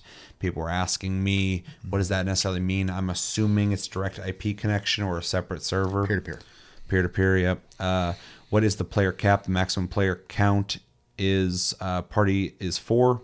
1 host, 3 guest players. Increasing the player cap beyond this is out of the scope of this project. So they're probably just utilizing, like you said, the 4th built-in slot. Yeah, exactly. Which character is smart slots. because they don't have to do too much modifications on that. Are there invasions? No, there are no invasions. You can PvP with members of your party if you like using an item to toggle friendly fire mode. How do the items work? Items are unique to every player. If boss drops a talisman pouch, for example, everyone will get it. The same applies to items found in the world and enemy drops. How do sites of grace and bonfires work? If one player sits at the site of grace anywhere in the world, an enemy world reset will occur for every player. If a player fighting a non-open world boss at this time, they will be placed back outside of the fog wall and the fight will be reset. Okay, so that's interesting. So like somebody's in the middle of a fight, you hit that grace, they're going to get pulled out of that essentially checkpoint. And it's going to reset the boss. So it's interesting they thought of that. Is progress shared? Yes, progress is shared, but it only applies to actions you do whilst in the player's world. For example, if you start a fresh character and join the player to kill an endgame boss, only that boss will be dead in your world, and you won't inherit all of the other players' progress they had before you joined. You'll just have a missing boss. Which is very interesting. How does it work with the anti-cheat? It doesn't. The mod uses a separate launcher which runs the game without launching easy anti-cheat. Can use other mods, yes. However, for regulation, param file edits, everyone in the party must have them active in order for them to be visible. If just one player uses a randomizer, it will only work for that player. So that's really interesting. So it sounds like they got a lot of things worked out with this mod. It sounds pretty impressive. And we kind of already went over why you would want to use this mod. I think the easy ones, I mean, you brought up a good point about people just wanting to opt out of certain features that the base game forced you to do. But I think at the base minimum, you want to play with up to 3 other friends and have fun in a game for fun because you enjoy fun in video games. It sounds like a good time. Yeah. I do think it's interesting, and I was also asked this question a couple times. I don't have an answer for it. People were wondering if you're gonna have to start a fresh character, because you're gonna be will most likely have its own client to possibly start the Just game. launcher. Yeah, so I'm wondering if your save files are going to translate over or not. I don't know either, but I would assume Like a character I'm playing currently right now, and then I get this mod installed. Will I be able to use that character? I would assume, and this assume is a key word here, Yeah, take it with a grain of salt. This is all speculation. that all it's doing is launching the game outside of Steam, but your save file's still on your computer. And what'll That's happen is fair. the next time if you launch it through Steam instead, Steam's just gonna be like, hey, your cloud save doesn't match. Do you want to sync it up? I think it would be smart, though, to make a copy of your character save and keep the one that you play on the servers there and use a separate one for the mod, just because if something is put into your save file, like if it picks up that something seems off, like you and somebody else picked up something at the same time, I don't know how, but it could happen, Yeah. and they pick up that they think you cheated, or they can trace that you did play the modded mode they don't want you to play, they could possibly do something about it. That's tricky, because you're not. It's not a games as service game, and so like you're allowed to do whatever the hell you want to it. It's only when you access the online component in which they have any control over. That's why it's okay to use it. Yeah, that's what I'm saying. Like if you took your save, put it in, did this mod, played that save on this mod, and then took that same character that you played on this mod, and you took it onto the online servers, and they saw that something was up with your save file from playing on there, whatever that is. Maybe there's an exploit you're going to be able to do now because you got 4 people in the game, Possibly. with 4 different abilities to get unique loot, and being able to do possibly something crazy with 4 horses. I don't know. And they find something they don't want you to be doing, and they have evidence that you played in that mod, and now you've connected to their servers. I could see them absolutely banning you. I just find it highly unlikely because you can play in offline mode. Sure. And I'm And- saying if you connect to the server. Well, sure, but like, so if you play in offline mode, they're not keeping track of what you're doing there either. And then, Yeah, but they could have access to your file, but you're just like playing offline like normal, so that nobody's gonna get in trouble for that. yeah, but I mean, you could literally disconnect your computer from the internet and play the game offline. And then when you connect your game to the internet again, it's not going to be like, oh, your save file is weird because we weren't able to check it while you were playing offline, so you're banned. I'm not saying it's impossible, but I think it's like incredibly unlikely, especially because they're not modifying the way the game actually functionally plays. They're just modifying the way the multiplayer works, but all the features are the same. So Yeah. Yeah, I would still be careful. But no way to know until it's out and people are, doing it. But again, that just kind of raises the questions on how the saves are going to work. But now that we've talked about that, you just have a save file with your character information, it'd be easy to import that regardless. So yeah. So anyway, I don't remember what we were talking about before that, but it seems like it's got a lot of features. It seems like it's thought out really well. It sounds like a lot of fun to me. Even having that 4th person sounds really cool. Obviously, you can make a case for like that makes the game easier.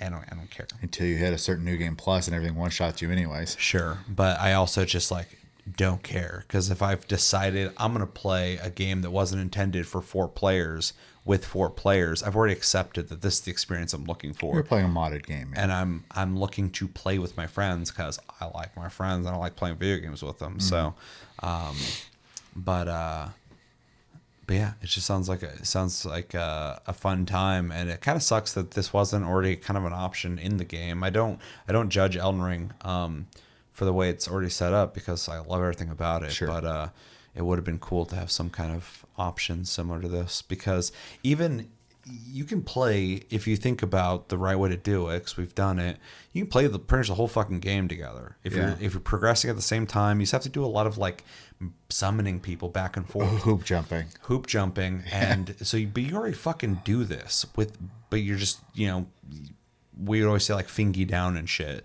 to let everybody know, okay, we're ready to get summoned in, and you just do all the content together anyway. And then you'd have to repeat the content and further grind in the game. Some people get upset about like, oh, you're just higher level. Well, if you're playing with your friend and you have to keep going into their game, they have to go into your game, you're doing the boss like fucking twice each time. This would eliminate that because you're all doing it at once. But it just cuts some of those barriers out of the way that will just make the multiplayer experience better, more fun. So, I mean, it's a fucking video game. Well, so and realistically, if you are the type of person who cares, you don't have to participate in these self-perceived easy modes. So yeah. Unless you just have like 4 people who are all like, low skill at games and they're just trying to have fun, like, who's to say that's not difficult for them? yeah, I mean, I don't even care about that conversation. I mean, honestly, my full intention is to make probably a new character. Yeah, that's what I would do. And depending on how many instances of multiplayer I'll be doing, because I have a feeling I'll be playing, if I had to assume, in a 4-player setting and then also in a 2-player setting. I'll probably just make 2 characters. I mean, because like, what's it really matter? I enjoy the game. I don't care doing the beginning. That's what New Game Plus is anyways, just doing the game over again. So, and then I'll just keep my character I have now as my vanilla game experience character. So Sure. Yeah. yeah. Yeah. But I am looking forward to going up to like, like Market, for example, and just jumping him essentially. Yeah. I've already fought him before. I don't I don't really care anymore, other than just like I want to play the adventure and the expression that was used earlier about like, basically having like that D&D experience is like, you can communicate with your friends, like who wants to be like the sword and board style person, who wants to be, this kind of thing. And you can just make your own fun out of it, which is entirely the point. So, well, and you can also experience a game that's already fucking awesome in a new way, and actually like coordinate with your friends now that there's a cooperative experience to be had. Yeah. That brings new fun to the game. Like I've already beaten the game. Yeah. And I soloed 98% of it. 99. I mean, I did some co-op stuff early on with people. Game, yeah. And then I went and played with people who were still coming up through the game, just playing with them for fun. But like when it came to like all the boss fights and all that shit, I did it all by myself. And it was a lot of fun. I'll do it again. It's I already said it's a fucking great game. I love this game to death. Yeah. But I've already beaten it. I have no qualms with fucking doing this shit. Like, it sounds dope as shit to me. So I'm looking forward to the mod. Hopefully it works well. Hopefully it's smooth, and hopefully all the features that they got in it work well, because like the idea of having like 4 horses is awesome. I'm gonna be honest. Cool. The 2 biggest things for this for me is the seamless part, right? Yeah. The lack of fog walls, I'm assuming, is what that means. We can just keep going without having to constantly summon people in. Yeah. That's exciting, and people not leaving when bosses die. Well, yeah. Once you kill the boss, no one disappears. Just keep playing. You just keep playing, because otherwise I have to use a resource and bringing them right back anyways. It's just skipping a step. And it's an easy resource to get, so it's just tedious. Yeah, it's literally just an extra step is all it is. And then having to kill something once and everyone getting loot, I think is the second thing I'm most excited about. The rest of the stuff didn't even have to be there. I'm happy it is, but really the big ones for me is the seamless and the shared loot. I mean, those are the big ones. So. Well, and it'll just be nice too, because like when I was playing this multiplayer with multiple people, it kind of, without like the mission quest structure or the amount of people, kind of reminded me of like an MMO. Yeah, running around this like open world, like doing stuff together and like making that seamless. it's just going to make that feel even further. 100%. But yeah, it just sounds like a good time. Like if it Oh, for works sure. well, dude, like it's going to be fucking awesome. It'd be a great reason to come back and play through it again. Yep. And yeah, two things on, two closing things is, if you have a criticism of it as a mod that you're concerned about, people exploiting the game, I understand where you're coming from. If you're upset about how people are playing the game in terms of like skill, I don't care. I don't have, I can respect that that's your opinion, but that's about as far as it goes. I don't, it's not a conversation I can really humor too much. Everybody paid money for this. And as long as it doesn't affect you negatively, I don't care. I think that was the part I was thinking of as like, if I spend $60 on the game, you don't get to tell me how to play it. Unless you negatively affect people online somewhere. In an online setting. Yes. With yeah, exactly. Or if you can fuck the economy or something like Exactly. that. But other than that, yeah, I agree 100%. I just want to, we got to have that context because For sure. you can negatively affect people if you buy a $6 game. 100%. There's another point I was going to make. I completely forgot. And then my condolences to people on console because I got a lot of feedback from people like really bummed that they're not going to be able to play this because so many people were saying that this is something they wanted. Like they're like, oh my god, this is exactly what I wanted when I played this game. And so many people are like, is it on Xbox? Is it on PlayStation? And I'm just like over and over again. I was like, no, I don't think it is. I will say I felt bad. One thing you guys could be happy about playing on console is at least you have smooth frame rate, which we still don't have on PC. So That's pretty good. Every once in a while, you have some jitters. there's some zones that stutter real bad. So Yeah, for sure. There was like some repeatable, like you could definitely, you can recreate stutters. Yeah. for sure. It's not game breaking, but it is annoying. So, which doesn't happen on console. So, win for you guys in that regard. Yeah, you guys win, dude. You don't get the seamless co-op, but you get buttery smooth gameplay. You get to play the game in a way that doesn't fuck you. So that's nice. But overall, it seems like we're both into it and think it looks cool. We'll definitely be checking it out. Hopefully, the installation of it is pretty straightforward. Nowadays, mods are pretty fucking simple. As if it's just a launcher, it's probably just an exe. Yeah, and I believe you're going to be able to get this on Nexus.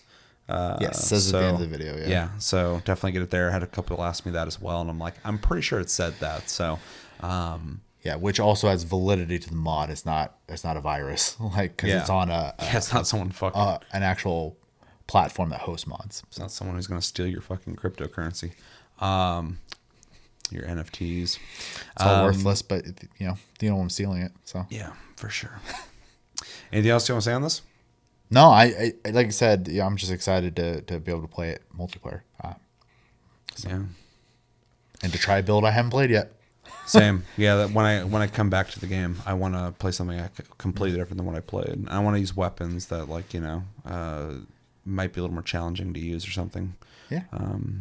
So yeah, let us know in the comments though what you guys think of the seamless co-op mod coming out for PC for Elden Ring. Do you like it? Do you not like it? If you don't like it, in a respectful way, hopefully, let us know your thoughts on it. What are your criticisms of it? If you're into it, let us know what you're into it, why you're into it. Are you playing on PC? Are you gonna be able to use this, or are you on console and you're wishing you could use this? Even if you don't feel negative about this, maybe you're just like, I don't really play with people. It doesn't really do much for me. And what's some features that you wish Elden Ring did have?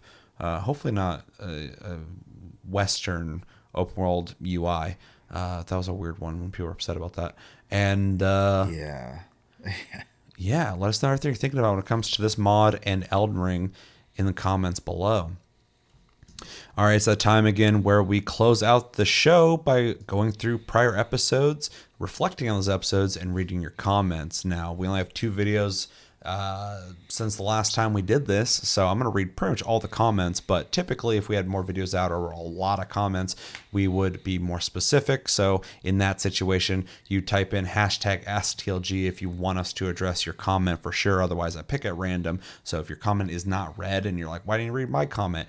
Type in #AskTLG on your comment and I will prioritize it. Otherwise, I read at random. So Our last Tasty Cast was Tasty Cast 166. We reacted to Gotham Knights gameplay, and I think we had a really good conversation about that. I think we were critical, but also open-minded about it. We talked about May's game releases, so maybe at the end of May, you're like, what came out this month? Watch that Tasty Cast, I'll fill you in. And then I talked about Blood Hunt and what I thought of it. That's a really interesting too. The feedback I've been getting on that, people are talking about like either they're really into it or they're like, yeah, it's a dead game already. I'm like, god damn. And we reacted to Unreal Engine 5's. Somebody made a train station in Unreal Engine 5, and it looks really fucking crazy. Also, since then, a lot of people are making things in Unreal Engine 5, and it's fucking crazy because they're just coming out of the woodwork. And every time I see one, I'm like, everyone's just making these. Apparently, it's really easy if people are just pumping these things out. So, really exciting shit. I want to see what a AAA company can do with that. So, we will. Check out that episode. Yeah, we got like a year or two, and then we're going to start seeing the fruits of all that. All right, so we got a comment from Psycho Scream saying the tech demo was wild. The combat in Gotham Knights looks similar to Batman Arkham series of games. Combat floaty, but good. Yeah, I mean, we pretty much agree, I think. We were talking about how it looked floaty, but it could be fun. I thought some of the animations were actually pretty good, but they just didn't match up on like the footing and the way that specifically one character moved. Yeah. And then another thing I thought about more as I watched it more and more was getting like feedback. The gunplay doesn't seem as impactful as when you're like sitting there punching them and shit. You're just standing there shooting and their health bar is going down. And it kind of reminds me of an MMO when you have guns in an MMO, and it's not that exciting. But at least it didn't look as floaty as No, it's super spongy in that regard. yeah, as Homeboy. And I agree, the tech demo is wild for sure. Oh, no, that tech demo is gorgeous. That guy, I mean, he should be proud of what he made. It's really still cool. the most impressive of all the crazy things I've seen from Unreal Engine so far. And then the floaty thing, it is the same, but like, how many years has it been since then? Like, should it be the same? Well, that's the thing. I get why people do it, and I'm not saying that's what Psycho's doing, but you just bring up a point. But when people compare modern things to old things, I'm like, I get what you're saying, but do you get what you're saying? Because you're also saying like that standard hasn't moved up. Yeah, I feel like it should have. And if it doesn't, it's fine. Maybe it's still, acceptable. But I feel like and again, like fun is way more important than appearances and animations. 100%. Stuff like that was my biggest point I made when I was watching that. I was like, this could just be fun. It won't matter. Yeah, we're not playing it; we're watching it, and it's real easy to be super like hypercritical when you're just watching something. Yeah. Not saying that. Sorry, just obviously I felt inspired to say something about that, but yeah, I just think especially in 2022, there's not a lot of good excuses to be warping around. Unless you're a mid-tier developer or indie developer, which but is a AAA not WB. Working for WB is not. The free-to-play fighter looks amazing animation-wise. Like, I don't get like how this game. What free-to-play fighter? The Warner Brothers fighting like Smash Bros. Game. Oh yeah, people keep talking. The animations are insane. Yeah, I saw somebody going like, we got leaked characters for whatever that game's called, something verse. Multiverses, yeah. They're like, we got leaked characters for multiverses, and I was like, what the fuck is that? And I watched it more. I'm like, oh, it's that. I was like, people are talking. I've watched two people play the alpha, and I'm not a Smash Bros. Fan, but that game, like I said, the animations blow my mind. Like, whoever made it, like, loves the characters. I should watch some video of that then, because I have not seen anything on it. It's cool. I probably won't play it, but I mean, it's free to play, which is smart as shit too. Yeah, so. Especially if you're gonna go after Smash Bros. As a genre like that, they fucking own that genre. It's not an exact clone PlayStation either. So yeah, well, like PlayStation All Stars came out, it's like fine, it's just not as good. But like because people love Smash Bros. So fucking much, if you can't make something that's like going like whoa shit, it's like undeniably cool, people are just like, nah, Smash Bros. Exists. Fuck this. Yeah, you know how in Smash like you can bubble block and like grab counter stuff like that. Those don't exist in this game. You dodge and hit. I think I prefer that. So I think you would. So, yeah. Anyways, I don't want to get too onto that. If you haven't checked that out, I'd recommend it. It's Maybe I'll have to make a video because I've not looked into that at all. specifically Tom and Jerry. The amount of love that I think went into that is insane Interesting. because they're fighting each other and everyone else is just a collateral damage of their fight. Huh. It's insane. It's so weird to hear this, but hear it from you is more weird. So, but I know you appreciate extra work put into things. So, The details I do, nuts, dude. Yeah, that's You could cool. tell the people at Warner Brothers are like, these are our characters. Yeah, So- they're not fucking around. That's interesting. Yeah. I'll definitely have to watch something on that. I have not seen anything on it. Anything else you want to say? No, sorry about that. But my whole it's- point is the same like publisher Yeah. on a free to play game has better animation than a game I'm sure it's expensive as hell to make. Yeah, That's based on DC like stuff. So I don't know. It's weird to me. that is kind of weird. Yeah. Again, it could be a blast. I think a lot of people share that sentiment as well. But again, the gameplay could just be fun, so Yeah. it won't matter. Yep. Thank you for the comment, Psycho. Moving over to Ego Border, they say Gotham Knights doesn't look bad. I think if Marvel Spider-Man was a PS2 game, Gotham Knights would be the late-gen EA cross-platform knockoff that you'd rent and be surprised by.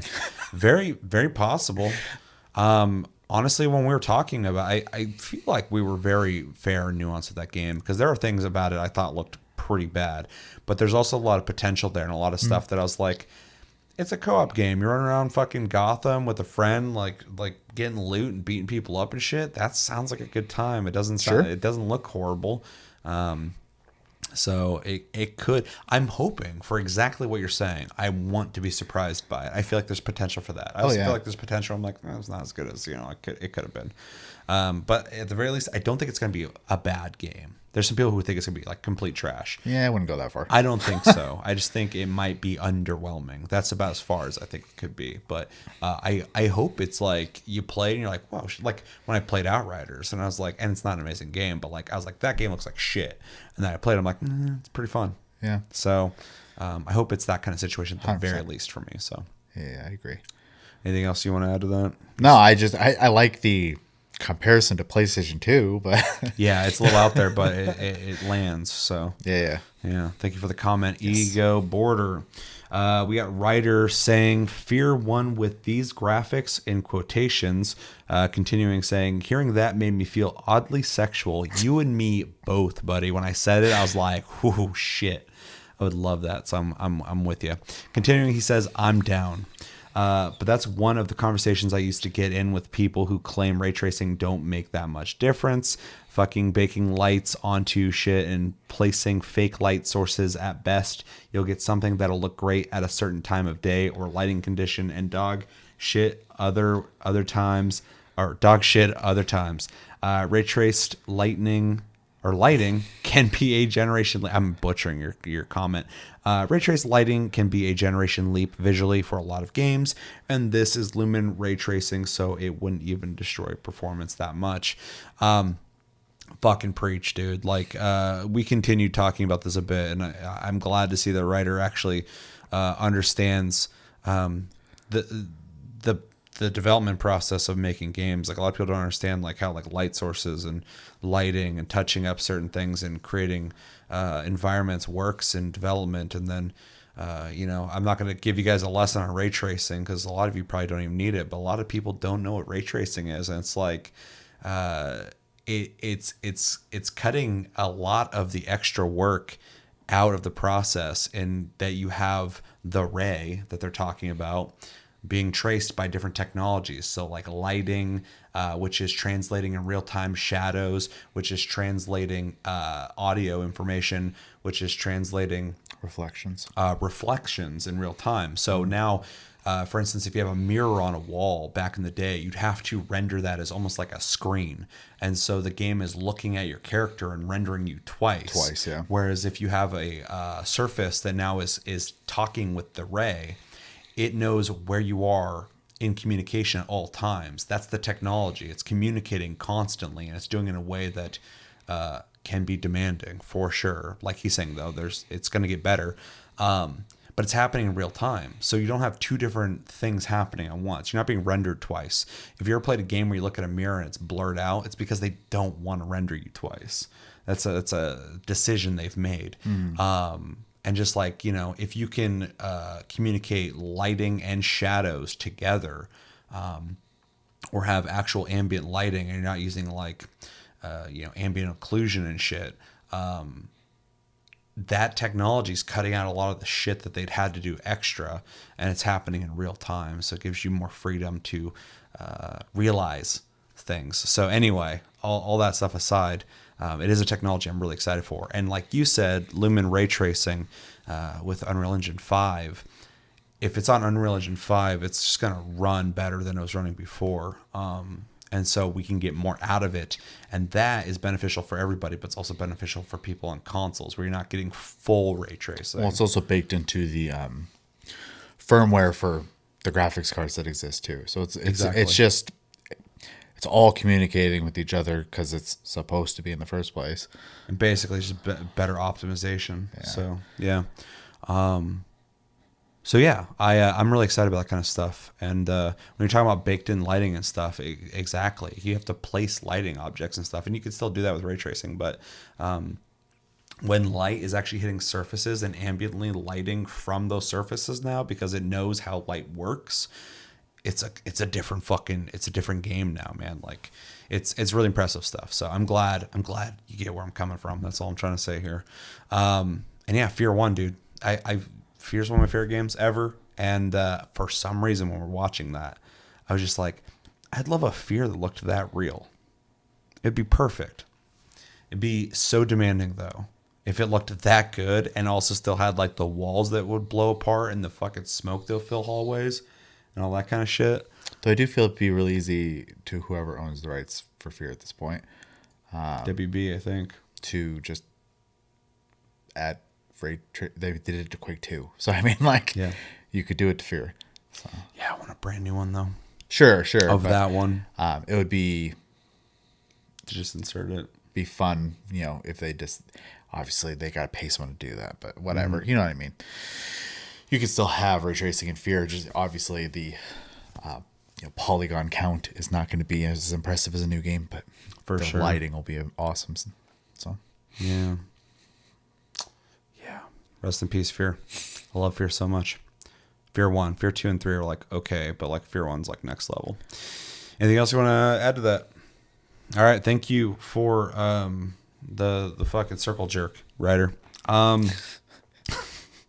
Moving on. Psycho Scream says, so you aren't going to review the Demon Slayer movie? We actually had a long conversation about this, and I finally understand the situation that apparently in season 2 of Demon Slayer, before it came out, there's a movie that was made before the season, which I think is fucking wild, and apparently covers a specific arc that I have not seen yet in the beginning of season 2.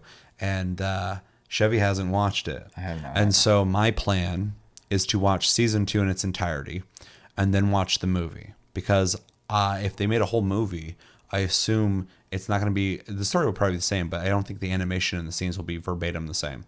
It kind of reminds me of how, like, when Berserk had its original 2 seasons, and then they made 3 movies that tell the same story, but in movie form. I fucking loved those movies because it was just cool to see it in a more modern, choreographed way, and better, drawings. There was that weird 3D shit that they used, but I don't mind it. So anyway, I kind of assume the same thing here. So I would like to watch it, but I don't want to watch it first, even though it came out first. I want to watch the season so I can get the story in its entirety first, and then I'd like to watch the movie as almost novelty. And I'd also like to get Chevy's opinion on that as well. So I think that's my plan going forward. Yeah. I mean, you pretty much said it. The only thing I really have to add to that, as I have been told by 2 people now, that the movie is pretty much exactly the same, even like in the animation department. So, but I haven't seen it. So I would need, obviously to confirm that with my own eyes. But yeah, I want to look it up, but I'm afraid that somebody's going to spoil shit because I want to know like if it is verbatim the exact same scenes. If it is, it's wasting our time. But if there's new stuff to it, I want to see it. So yeah, we'll figure it out. But I do, as of right now, have intentions of watching it. So I'm curious about what they did. So anything else?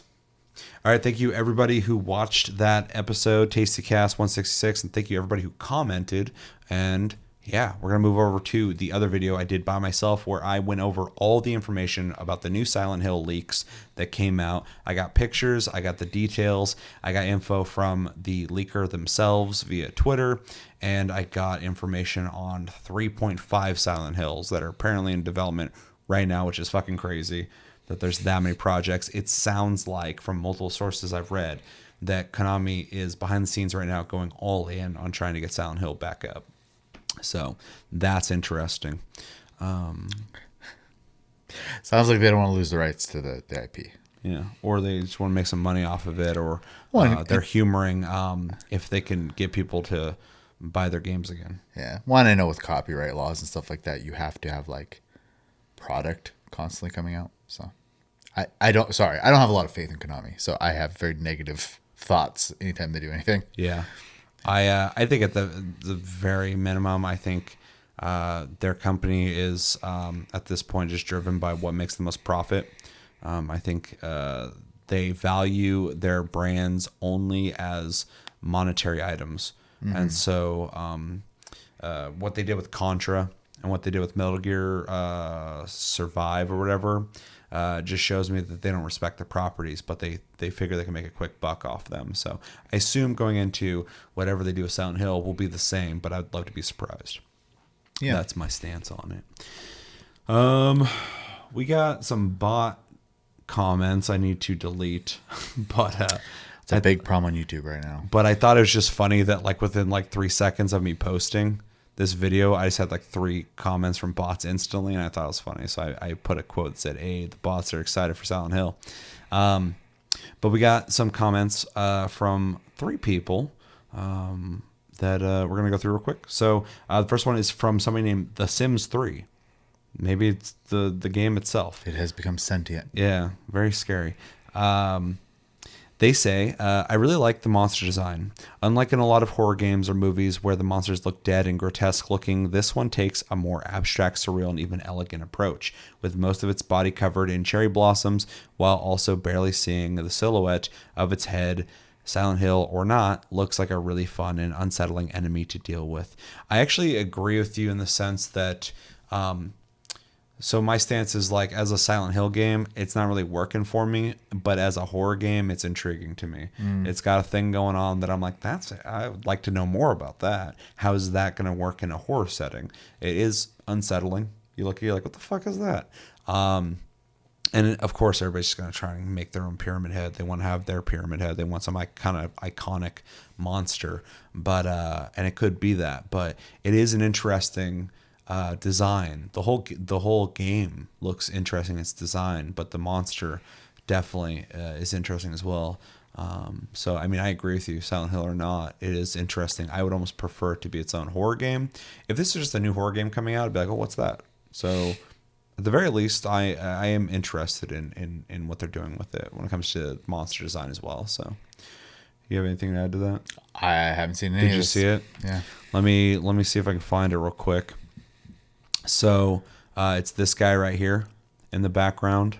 I don't know if it is cherry blossom, but it does kind of explain a bit the thing. I kind of just said it looked like a mesh, like a rust, light blood or pink colored mesh going on. But I think honestly, with the information, it's a representation of the girl you're playing in monster form. But I don't know, because all these notes are like self-deprecating.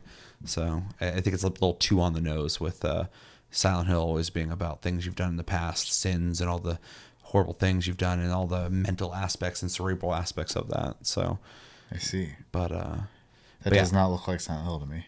I agree. I don't think it looks like Silent Hill either, but I think it looks interesting. Like if you just show me this concept art and you're like, this is a new game coming out called like the fucking, the Rust fucking Mist or something. I'd just be like, well, and that's interesting. I'll check it out. In all fairness too, Silent Hill 4 and the PT demo both start off very like clean looking and kind of get like more like as the game progresses, more of that gritty, grimy feel or whatever. Silent Hill 2 does that as well. Silent Hill 1 does that. They all do that. No, I'm thinking about it. Yeah. So I mean, this could just be one of those moments where before it gets like crazy, like in appearance too, it could be completely different. Like who knows? It's completely different minds making this stuff at this point. But the imagery, regardless of my thoughts on Silent Hill and stuff, the picture itself, I actually really like, to be honest. Yeah, it's interesting looking. So, Yeah.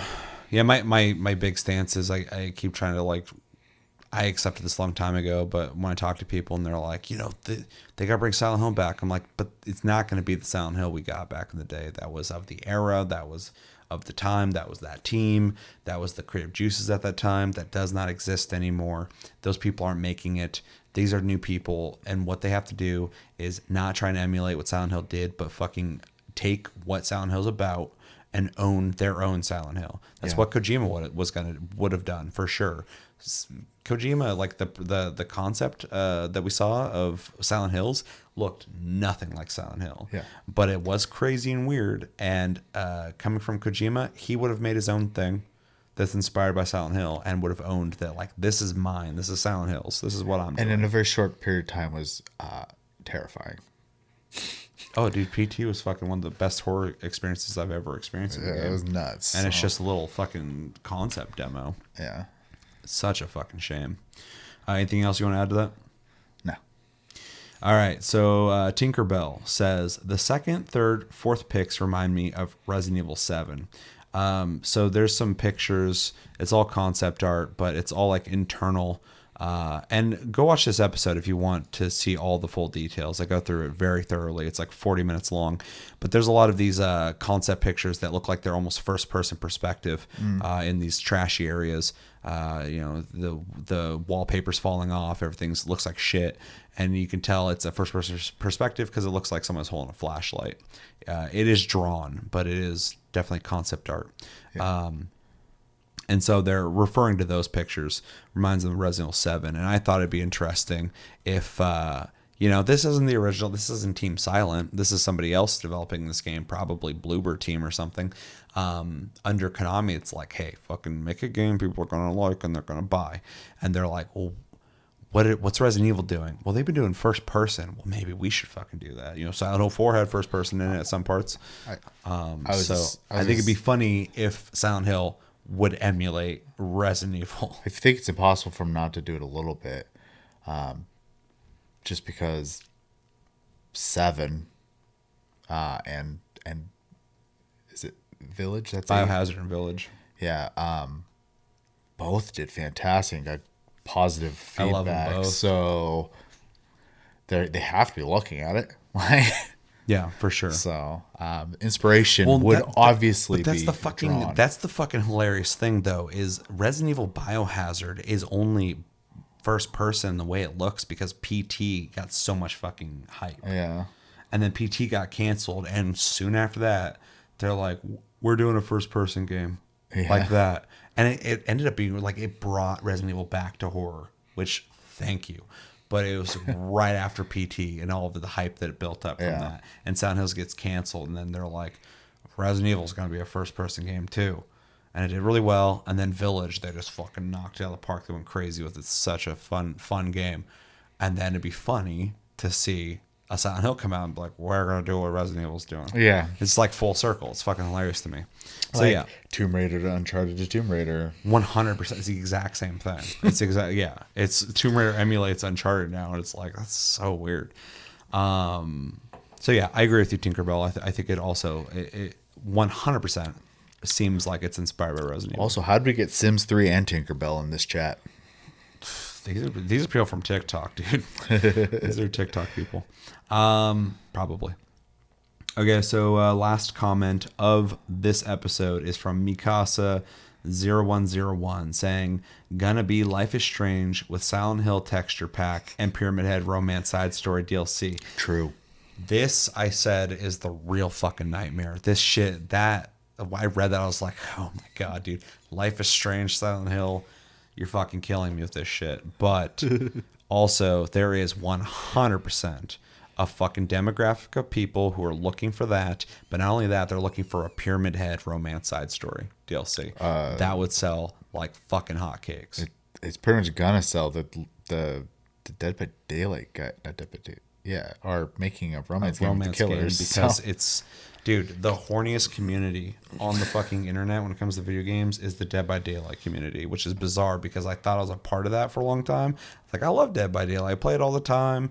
I want to talk strategy and shit, and then fucking Dead by Daylight on Twitter would post something, and I went in the comments, and it's just all these crazy pictures of all the dudes in Dead by Daylight, like naked, half naked, holding hands, making out and shit, and everybody's just going like fucking nuts and screaming the names of Dead by Daylight characters and stuff. And I'm just like, what's going on here? Do you guys play the game? Not like, enough grass touching. That's what's going on. it's wild. And then they made, oh God, what's his name? Something King, I think. They made him, I think, a gay character now, which I mean is whatever. That's cool. But fucking like that was like one of the dudes like everyone loved so much, and like so they're playing to that demographic, and then now they're making a romance game, and I'm like, You know you what? guys are leaning into your fucking demographic, and I'm not even upset about it. I'm just like, this is, I mean, this it's is fucking crazy to realistically, watch. it's smart as It's fuck for them. smart. I remind it kind No of gives, shame. It's the same as like half the Sonic games that come out now. You're like, you know what you're doing. Yeah, Yeah. They embrace the new audience of Sonic, of the furry persuasion. Yeah, it's interesting. Anyway, the game you're proposing is a nightmare for me as a Silent Hill fan, and as not a Life is Strange fan. Pyramid Head romance, that'd be interesting, whatever. But there's a demographic for that fucking game he's proposed, and maybe Konami should hire you. That's all I'm gonna say. Yeah, it'll be the most bizarrely written romance with the most interesting characters. They're gonna be like, Silent Hill, bizarre. We like it. We're gonna sell this to everybody. So, thanks for that horrible nightmare you've given me, but also potentially got some people excited over. Anything else? No. All right. Well, thank you everybody who watched the Silent Hill video. That thing was struggling to get 100 views, and then it's at 507 now. So thank you everybody who watched that. I really appreciate it. And thank you everybody who commented. It's always a lot of fun reading your guys' comments. Remember, type in hashtag AskTLG in your comment if you want it to be read for sure. Otherwise, I read at random. But that's going to do it for this episode of TastyCast, episode 167. As always, thank you for watching. Make sure to like and subscribe if you enjoyed this episode. Make sure to check out our other episodes. Check us out on our links to our socials and streams, link down below. I need to stream again. I keep telling myself to do that, and I don't fucking do it. And yeah, we have Discord link down below. You can talk to us anytime, all the time. We're on iTunes, Spotify, and other podcast platforms. If you prefer to listen to us in audio form, all linked down below. And we have a Patreon if you'd like to support the channel. More than liking, commenting, sharing, and subscribing if you're brand new. And yeah, I've been Seth. Thank you, Chevy, for joining me. And thank you guys for joining me until the next episode, which will be Plus Club. Unless something crazy comes out and we got to talk about it. Have a good one and take it easy.